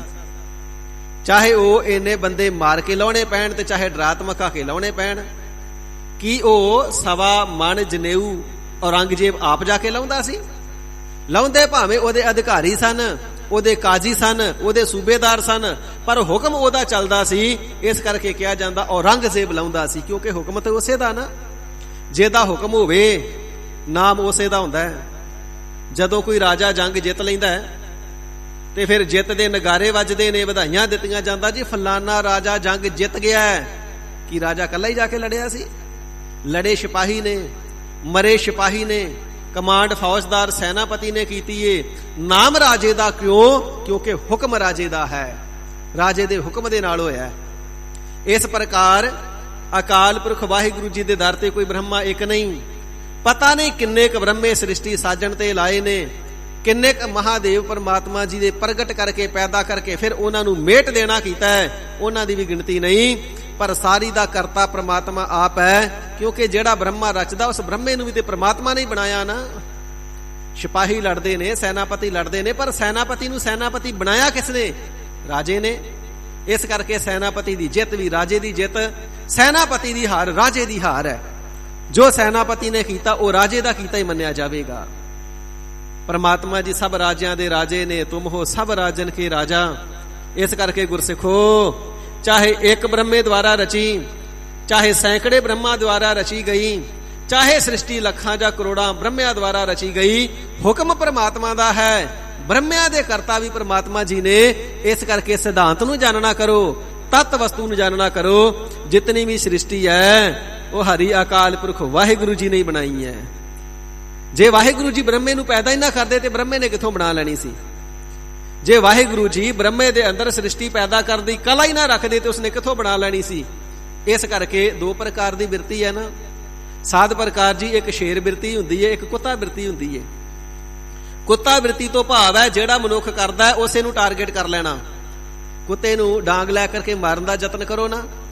ਜਿਹੜਾ ਕੁੱਤਾ ਵਾ ਮਾਰਨ ਵਾਲੇ ਨੂੰ ਕੁਛ ਨਹੀਂ ਕਹਿੰਦਾ, ਡਾਂਗ ਨੂੰ ਮੂੰਹ 'ਚ ਪਾਉਂਦਾ ਹੈ, ਡਾਂਗ ਨੂੰ ਚੱਕ ਦੰਦ ਮਾਰਦਾ ਹੈ। ਪਰ ਜੇਕਰ ਸ਼ੇਰ ਨੂੰ ਦੂਰੋਂ ਗੋਲੀ ਵੀ ਮਾਰ ਦਈਏ ਨਾ, ਉਹ ਗੋਲੀ ਨੂੰ ਕੁਛ ਨਹੀਂ ਕਹਿੰਦਾ, ਗੋਲੀ ਮਾਰਨ ਵਾਲੇ ਤੇ ਹਮਲਾ ਕਰਦਾ ਹੈ। ਇਸ ਪ੍ਰਕਾਰ ਸ਼ੇਰ ਵੇਖਦਾ ਹੈ ਕਰਤੇ ਨੂੰ, ਹਮਲਾ ਕੀਤਾ ਕਿਸਨੇ, ਤੇ ਜਿਹੜਾ ਕੁੱਤਾ ਹੈ ਉਹ ਦੇਖਦਾ ਵੱਜ ਕੀ ਰਿਹਾ। ਜੇ ਡੰਡਾ ਵੱਜਿਆ ਡੰਡੇ ਨੂੰ ਮੂੰਹ 'ਚ ਪਾਵੇਗਾ। ਇਸੇ ਪ੍ਰਕਾਰ ਜਿਹੜੇ ਜਗਿਆਸੂ ਕੁੱਤਾ ਬਿਰਤੀ ਵਾਲੇ ਨੇ ਉਹ ਤੇ ਦੇਖਣਗੇ ਬ੍ਰਹਮਾ ਰਚ ਰਿਹਾ, ਸ਼ਿਵ ਜੀ ਮਾਰ ਰਿਹਾ, ਵਿਸ਼ਨੂੰ ਦੇ ਰਿਹਾ। ਪਰ ਜਿਹੜੇ ਸ਼ੇਰ ਬਿਰਤੀ ਵਾਲੇ ਨੇ ਉਹ ਦੇਖਣਗੇ ਇਸ ਦੇ ਪਿੱਛੇ ਕਰਤਾ ਕੌਣ ਹੈ। ਸਤਿਗੁਰੂ ਜੀ ਸ਼ੇਰ ਬਿਰਤੀ ਵਾਲੇ ਨੇ, ਸਾਨੂੰ ਸ਼ੇਰ ਬਿਰਤੀ ਸਿਖਾਉਂਦੇ ਨੇ। ਗੁਰਸਿੱਖੋ, ਕਿਸੇ ਦੇਵ ਦਾਨਵ ਮਾਨਵ ਦੇ ਉੱਪਰ ਐਸੀ ਆਸ ਨਾ ਟਿਕਾਓ, ਐਸੀ ਭਾਵਨਾ ਨਾ ਰੱਖੋ। ਕਿਸੇ ਪੈਗੰਬਰ ਰਹਿਬਰ ਤੇ ਵੀ ਕਰਤੇ ਦੀ ਭਾਵਨਾ ਨਾ ਰੱਖੋ। ਜੋ ਕਰਤਾ ਉਹ ਕੇਵਲ ਤਾਂ ਕੇਵਲ ਪ੍ਰਮਾਤਮਾ ਹੈ। ਇਸ ਕਰਕੇ ਭਲਿਓ ਪੁਰਸ਼ੋ, ਸਾਧੋ, ਸ੍ਰੇਸ਼ਟ ਜਨੋ, ਇਹ ਜਾਣ ਲੈਣਾ ਕਰੋ, ਜਿੰਨੀ ਵੀ ਜਗਤ ਸੰਸਾਰ ਕਰੋੜਾਂ ਬ੍ਰਹਮੰਡਾਂ ਦੀ ਰਚਨਾ ਹੈ, ਸਾਰੀ ਰਾਮ ਜੀ ਨੇ, ਰਮੇ ਹੋਏ ਪ੍ਰਮਾਤਮਾ ਜੀ ਨੇ, ਪਰਮੇਸ਼ਰ ਜੀ ਨੇ ਹੀ ਬਣਾ ਕੀਤੀ ਹੈ। ਇੱਕ ਬਿਨਸੈ ਇੱਕ ਅਸਥਿਰ ਮਾਨੈ। ਫਿਰ ਗਰੀਬ ਨਿਵਾਜ ਸੱਚੇ ਪਾਤਸ਼ਾਹ ਜੀ ਇਹ ਸ੍ਰਿਸ਼ਟੀ ਬਣਾਈ ਤੇ ਪ੍ਰਮਾਤਮਾ ਜੀ ਨੇ, ਪਰ ਹੈ ਕੈਸੀ ਹੈ? ਹਜ਼ੂਰ ਫਰਮਾਉਂਦੇ ਨੇ, ਸਿੱਖੋ ਬੜੀ ਅਚਰਜ ਹੈ, ਬੜੀ ਵਿਸਮਾਦ ਹੈ। ਮਹਾਰਾਜ ਜੀ ਅਚਰਜ ਕਿਵੇਂ ਹੈ? ਹਜ਼ੂਰ ਫਰਮਾਉਂਦੇ ਨੇ, ਇੱਕ ਨਾ ਪ੍ਰਾਣੀਆਂ ਦੇ ਸਰੀਰ ਬਿਨਸੈ ਨਾਸ ਹੋ ਰਹੇ ਨੇ, ਮਰ ਰਹੇ ਨੇ। ਲੱਖਾਂ ਹੀ ਜੀਵ ਹਰ ਰੋਜ਼ ਮਰਦੇ ਨੇ। ਉਹਨਾਂ ਨੂੰ ਜੀਵ ਆਪਣੀਆਂ ਅੱਖਾਂ ਦੇ ਨਾਲ ਮਰਦਿਆਂ ਸੰਸਾਰ ਤੋਂ ਜਾਂਦਿਆਂ ਦੇਖਦੇ ਨੇ, ਸੰਸਕਾਰਾਂ ਵਿੱਚ ਸ਼ਾਮਲ ਹੁੰਦੇ ਨੇ, ਨਾਲ ਜਾ ਕਰਕੇ ਦਫਨਾ ਕੇ ਆਉਂਦੇ ਨੇ। ਇੱਕ ਅਸਥਿਰ ਮਨ ਹੈ, ਪਰ ਇੱਕ ਐਸੇ ਨੇ ਸਾਰੀ ਸ੍ਰਿਸ਼ਟੀ ਨੂੰ ਮਰਦਿਆਂ ਦੇਖ ਕੇ ਵੀ ਆਪਣੇ ਆਪ ਨੂੰ ਸਥਿਰ ਮੰਨ ਬੈਠੇ ਨੇ। ਆਪਣੀ ਮੌਤ ਚੇਤੇ ਨਹੀਂ ਆਉਂਦੀ, ਆਪਣਾ ਮਰਨ ਦਾ ਸਮਾਂ ਅਥਵਾ ਉਹ ਦਿਨ ਯਾਦ ਨਹੀਂ ਆਉਂਦਾ। ਸਭਨਾਂ ਨੂੰ ਮਰਦਿਆਂ ਦੇਖਦੇ ਨੇ, ਪਰ ਆਪਣੇ ਆਪ ਨੂੰ ਮ੍ਰਿਤੂ ਰਹਿਤ ਅਮਰ ਹੀ ਜਾਣਦਾ ਹੈ ਕਿ ਮੈਂ ਤੇ ਕਦੇ ਮਰਨਾ ਹੀ ਨਹੀਂ। ਅਚਰਜ ਲਖਿਓ ਨਾ ਜਾਈ। ਇਸ ਪ੍ਰਕਾਰ ਅਚਰਜ ਰਚਨਾ ਹੈ ਕਰਤੇ ਪੁਰਖ ਹਰੀ ਅਕਾਲ ਪੁਰਖ ਜੀ ਦੀ। ਸੋ ਉਸ ਦੀ ਅਚਰਜ ਜਿਹੜੀ ਰਚਨਾ, ਜੋ ਰਚਨਾ ਹੈ ਉਹ ਜਾਣੀ ਨਹੀਂ ਜਾਂਦੀ ਹੈ। ਅਚਰਜ, ਅਚਰਜ ਰਚਨਾ ਦੇ ਕਰਨੇ ਵਾਲੇ ਜੋ ਪਰਮੇਸ਼ਰ ਜੀ ਵਾਹਿਗੁਰੂ ਜੀ ਹਨ, ਉਸ ਨੂੰ ਜੀਵਾਂ ਦੇ ਪਾਸੋਂ ਜਾਣਿਆ ਨਹੀਂ ਜਾਂਦਾ। ਅਚਰਜ ਲਖਿਓ ਨਾ ਜਾਈ। ਅਚਰਜ ਸਰੂਪ ਪਰਮਾਤਮਾ ਜੀ ਨੂੰ ਵੀ ਨਹੀਂ ਜਾਣਿਆ ਜਾਂਦਾ ਹੈ, ਕਿਉਂਕਿ ਜਿਸ ਪਰਮਾਤਮਾ ਜੀ ਦੀ ਰਚਨਾ ਹੀ ਇੰਨੀ ਅਚਰਜ ਹੈ, ਉਹ ਪਰਮਾਤਮਾ ਕਰਤਾ ਪੁਰਖ ਜੀ ਆਪ ਕਿੰਨੇ ਅਚਰਜ ਹੋਣਗੇ। ਤਿੰਨਾਂ ਦੀ ਅਚਰਜਤਾ ਦਾ ਭੇਦ ਕੌਣ ਪਾ ਸਕਦਾ ਹੈ? ਨਾ ਕਰਤੇ ਦਾ ਅੰਤ, ਨਾ ਕਰਤੇ ਦੀ ਕਿਰਤ ਦਾ ਅੰਤ ਹੈ। ਰਹਾਉ ਵਿਸਰਾਮ ਦੇ ਕਰਕੇ ਗਰੀਬ ਨਿਵਾਜ ਜੀ ਫਰਮਾਉਂਦੇ ਹਨ ਜੀ, ਕਾਮ ਕ੍ਰੋਧ ਮੋਹ ਬਸ ਪ੍ਰਾਨੀ। ਇਹ ਸੱਚੇ ਪਾਤਸ਼ਾਹ, ਜਦੋਂ ਸਾਰੀ ਰਚਨਾ ਕੀਤੀ ਹੀ ਪ੍ਰਮਾਤਮਾ ਨੇ ਹੈ, ਪਰਮੇਸ਼ਰ ਜੀ ਨੇ ਹੈ, ਤੇ ਫਿਰ ਜੀਵ ਨੂੰ ਸਮਝ ਕਿਉਂ ਨਹੀਂ ਆਉਂਦੀ, ਪਤਾ ਕਿਉਂ ਨਹੀਂ ਲੱਗਦਾ? ਨਿਸ਼ਚਾ ਕਿਉਂ ਨਹੀਂ ਧਾਰਨ ਕਰਦਾ ਹੈ। ਹਜ਼ੂਰ ਫਰਮਾਵਣਾ ਕਰਦੇ ਨੇ, ਸਿੱਖੋ ਇਹ ਜਿਹੜਾ ਪ੍ਰਾਣੀ ਹੈ ਇਹ ਕਾਮ ਦੇ ਵਸ ਹੋ ਰਿਹਾ ਹੈ, ਇਹ ਕ੍ਰੋਧ ਦੇ ਵਸ ਹੋ ਰਿਹਾ ਹੈ, ਵਿਕਾਰਾਂ ਨੇ ਇਸ ਨੂੰ ਆਪਣੇ ਵਸ ਵਿੱਚ ਕਰ ਲਿਆ ਹੈ। ਹਰ ਮੂਰਤ ਬਿਸਰਾਈ, ਤੇ ਜੋ ਹਰੀ ਮੂਰਤ, ਹਰੀ ਅਕਾਲ ਪੁਰਖ ਵਾਹਿਗੁਰੂ ਮੌਤ ਤੋਂ ਰਹਿਤ ਹਸਤੀ ਹੈ, ਹਰੀ ਸਭਨਾਂ ਨੂੰ ਹਰਿਆਂ ਭਰਿਆਂ ਕਰਨੇ ਵਾਲੀ ਸਥਿਰ ਹਸਤੀ ਹੈ, ਉਸ ਨੂੰ ਜੀਵ ਨੇ ਆਪਣੇ ਹਿਰਦੇ ਦੇ ਅੰਦਰੋਂ ਬਿਸਰਾਈ ਵਿਸਾਰ ਹੀ ਦਿੱਤਾ ਹੋਇਆ ਹੈ। ਕਾਮ ਚੇਤੇ ਹੈ, ਪ੍ਰਾਨੀ ਹੀ ਹੈ ਮੈਂ ਕਾਮ ਵਸਾਏ, ਆਪਣੇ ਹਿਰਦੇ ਦੇ ਅੰਦਰ ਕਾਮ ਭਾਵਨਾ ਤੇ ਬੜੀ ਧਾਰਨ ਕਰਕੇ ਰੱਖਦਾ ਹੈ, ਪਰ ਜਿਸ ਪ੍ਰਮਾਤਮਾ ਜੀ ਨੇ ਸਰੀਰਾਂ ਆਕਾਰਾਂ ਨੂੰ ਬਣਾਉਣਾ ਕੀਤਾ ਉਸ ਦਾ ਪਿਆਰ ਧਾਰਨ ਨਹੀਂ ਕਰਦਾ ਹੈ। ਕਾਮ ਦੇ ਵਸ ਐਸਾ ਅਧੀਨ ਹੋਇਆ ਹੈ, ਕਾਮ ਭਾਵਨਾ ਤੋਂ ਬਿਨਾਂ ਦੂਜਾ ਕੁਝ ਸੁਝਦਾ ਹੀ ਨਹੀਂ। ਸਾਧ ਸੰਗਤ ਜੀ, 8 ਪ੍ਰਕਾਰ ਦਾ ਕਾਮ ਜਿਹੜਾ ਹੈ ਵਿਦਵਾਨ ਜਨਾਂ ਨੇ ਮੰਨਿਆ ਹੈ। ਸ਼ਰਵਣ, ਸਿਮਰਨ, ਕੀਰਤਨ, ਚਿਤਵਨ, ਬਾਤ, ਇਕੰਤ, ਦ੍ਰਿੜ ਸੰਕਲਪ, ਪ੍ਰਯਤਨ, ਤਨ, ਪ੍ਰਾਪਤ, ਅਸ਼ਟਕ, ਹੰਤ। 8 ਪ੍ਰਕਾਰ ਦਾ ਜਿਹੜਾ ਕਾਮ ਹੈ, ਜੀਵ ਇਸ ਪ੍ਰਕਾਰ ਨਾ ਭੋਗ ਕੇ ਸਰੀਰ ਕਰਕੇ ਬਚਿਆ ਰਵੇ, ਮਨ ਕਰਕੇ ਭੋਗ ਲੈਂਦਾ ਹੈ ਜੀ। ਕਿਵੇਂ? ਸ਼ਰਵਣ, ਕਿਸੇ ਸਰੀਰ ਦੀ ਉਸਤਤ ਸੁਣਨੀ, ਗੀਤਾ ਰਾਹੀਂ ਇਤਿਆਦਿਕ ਟੱਪਿਆ ਬੋਲੀਆਂ ਰਾਹੀਂ ਸਰੀਰਾਂ ਦੀ ਉਸਤਤ ਹੀ ਤਾਂ ਸੁਣੀ ਜਾਂਦੀ ਹੈ ਨਾ, ਰੂਪ ਦੀ ਉਸਤਤ ਹੀ ਸੁਣੀ ਜਾਂਦੀ ਹੈ। ਸ਼ਰਵਣ, ਸਿਮਰਨ, ਫਿਰ ਕਿਸੇ ਦੇ ਸੁੰਦਰ ਸਰੂਪ ਤਾਨੇ ਇਤਿਆਦਿਕ ਨੂੰ ਯਾਦ ਕਰਨਾ, ਜੀ ਫਲਾਣਾ ਬੜਾ ਸੋਹਣਾ ਹੈ, ਇਸ ਪ੍ਰਕਾਰ ਉਸ ਦੀ ਉਸਤਤ ਜ਼ੁਬਾਨ ਦੇ ਨਾਲ ਕਰਨੀ, ਸ਼ਰਵਣ ਕਰਨੀ ਤੇ ਉਸਤਤੀ ਜ਼ੁਬਾਨ ਦੇ ਨਾਲ ਕਰਨੀ। ਇਸੇ ਪ੍ਰਕਾਰ ਸ਼ਰਵਣ, ਸਿਮਰਨ, ਕੀਰਤਨ, ਉਹਦਾ ਫਿਰ ਜਸ ਕਰਨਾ, ਉਹਦੀ ਵਡਿਆਈ ਕਰਨੀ, ਉਹਦੇ ਵਰਗਾ ਕੋਈ ਹੋਰ ਨਹੀਂ। ਚਿਤਵਨ, ਮਨ ਦੇ ਅੰਦਰ ਉਹਦੀ ਹੀ ਚਿਤਵਨੀ ਚੱਲਦੀ ਰਹਿਣੀ। ਬਾਤ, ਇਕੰਤ, ਸਮਾਂ ਪਾ ਕਰਕੇ ਇਕੱਲਿਆਂ ਗੱਲ ਕਰਨੀ ਜਾਂ ਇਕੱਲਿਆਂ ਗੱਲ ਕਰਨ ਦਾ ਯਤਨ ਕਰਨਾ। ਇਸੇ ਪ੍ਰਕਾਰ ਸ਼ਰਵਣ, ਸਿਮਰਨ, ਕੀਰਤਨ, ਚਿਤਵਨ, ਬਾਤ, ਇਕੰਤ, ਦ੍ਰਿੜ ਸੰਕਲਪ, ਮਨ ਵਿੱਚ ਪੱਕਾ ਨਿਸ਼ਚਾ ਧਾਰਨ ਕਰ ਲੈਣਾ ਉਸ ਸਰੀਰ ਨੂੰ ਪ੍ਰਾਪਤ ਕਰਨੇ ਦਾ। ਪ੍ਰਯਤਨ, ਤਨ, ਸਰੀਰ ਕਰਕੇ ਯਤਨ ਕਰਨੇ।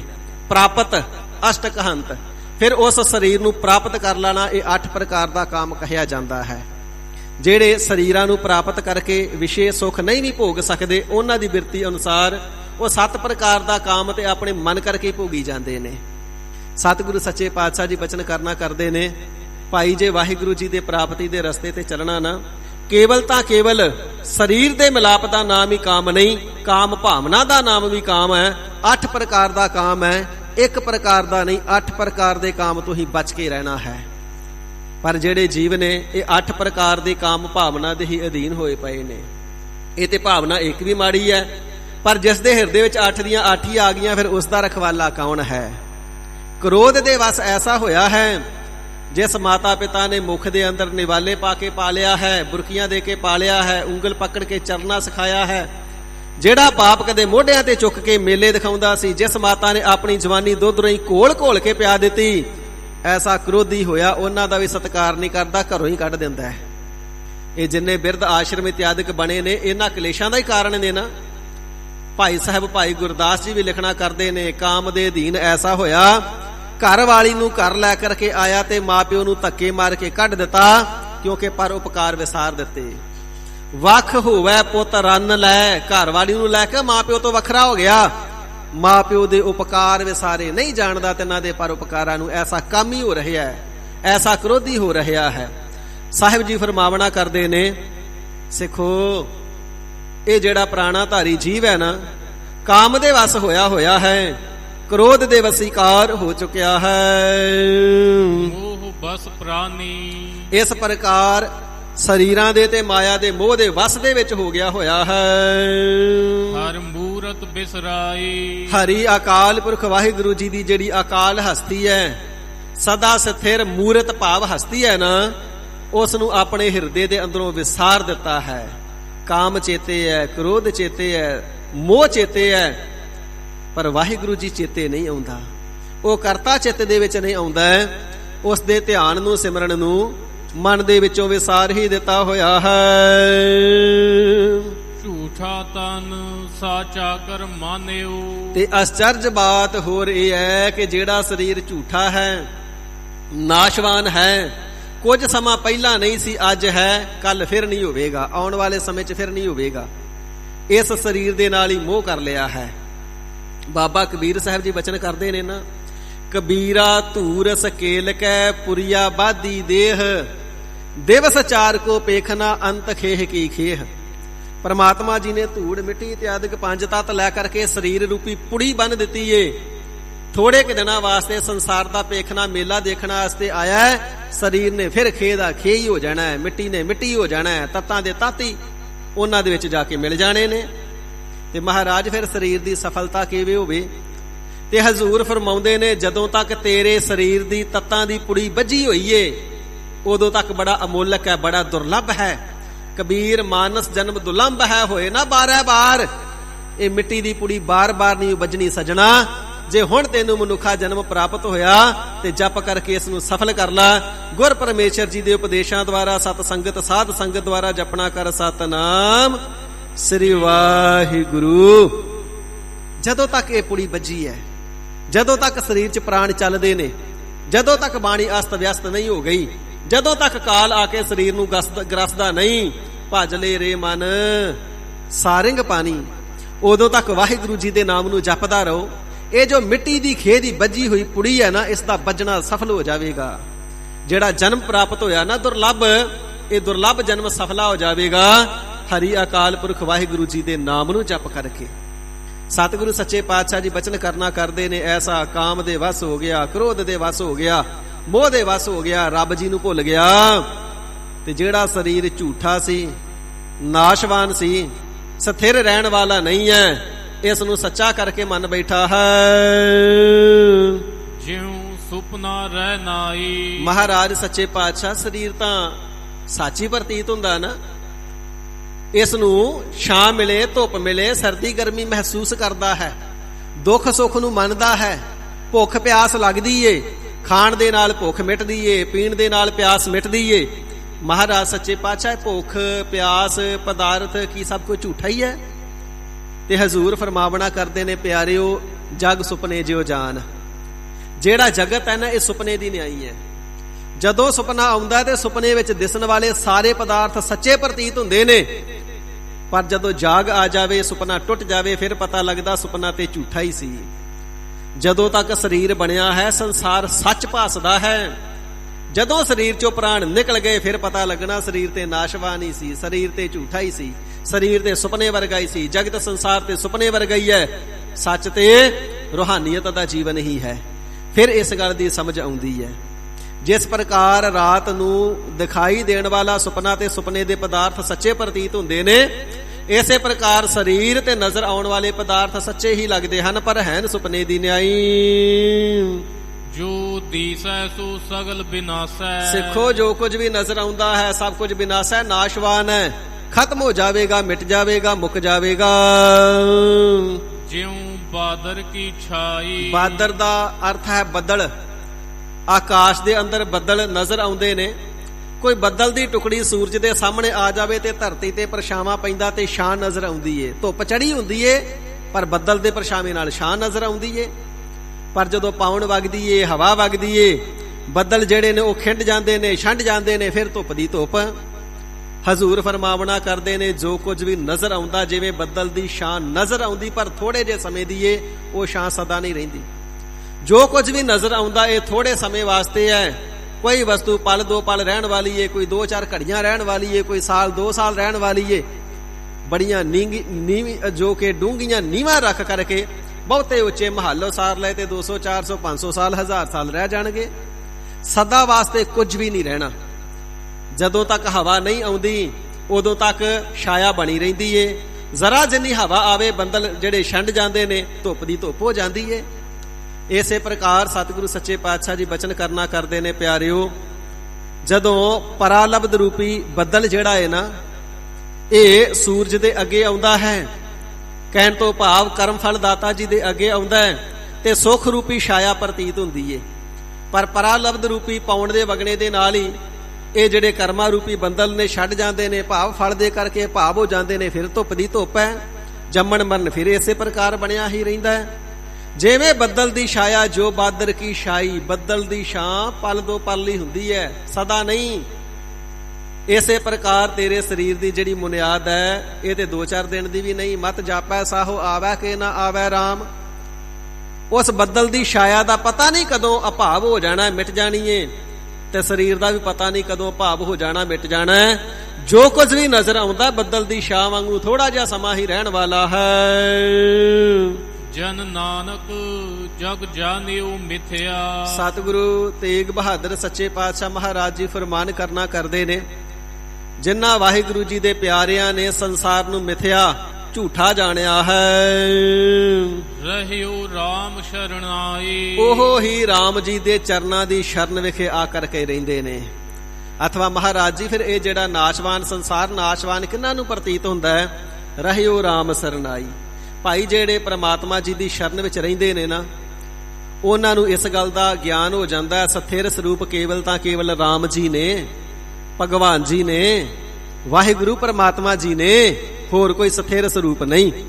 ਤੇ ਜਿਨ੍ਹਾਂ ਨੇ ਵਾਹਿਗੁਰੂ ਜੀ ਸਥਿਰ ਸਰੂਪ ਨੂੰ ਜਾਣ ਲਿਆ, ਫਿਰ ਪ੍ਰਤੱਖ ਉਹ ਜਾਣ ਲੈਂਦੇ ਨੇ, ਮਹਿਸੂਸ ਕਰਦੇ ਨੇ, ਗਿਆਨ ਰੂਪੀ ਨੇਤਰਾਂ ਦੇ ਨਾਲ ਤੱਕ ਲੈਂਦੇ ਨੇ, ਇਹ ਸਾਰਾ ਜਿਹੜਾ ਜਗਤ ਇਹ ਮਿਥਿਆ ਹੈ, ਇਹ ਝੂਠਾ ਹੈ, ਇਹ ਰਹਿਣ ਵਾਲਾ ਨਹੀਂ। ਦੁਨੀਆ ਦੇ ਲੋਕਾਂ ਨੇ ਅੱਖਾਂ ਦੇ ਨਾਲ ਦੂਸਰਿਆਂ ਨੂੰ ਜਾਂਦਿਆਂ ਵੇਖ ਕੇ ਆਪਣੇ ਆਪ ਨੂੰ ਸੱਤ ਮੰਨ ਲਿਆ।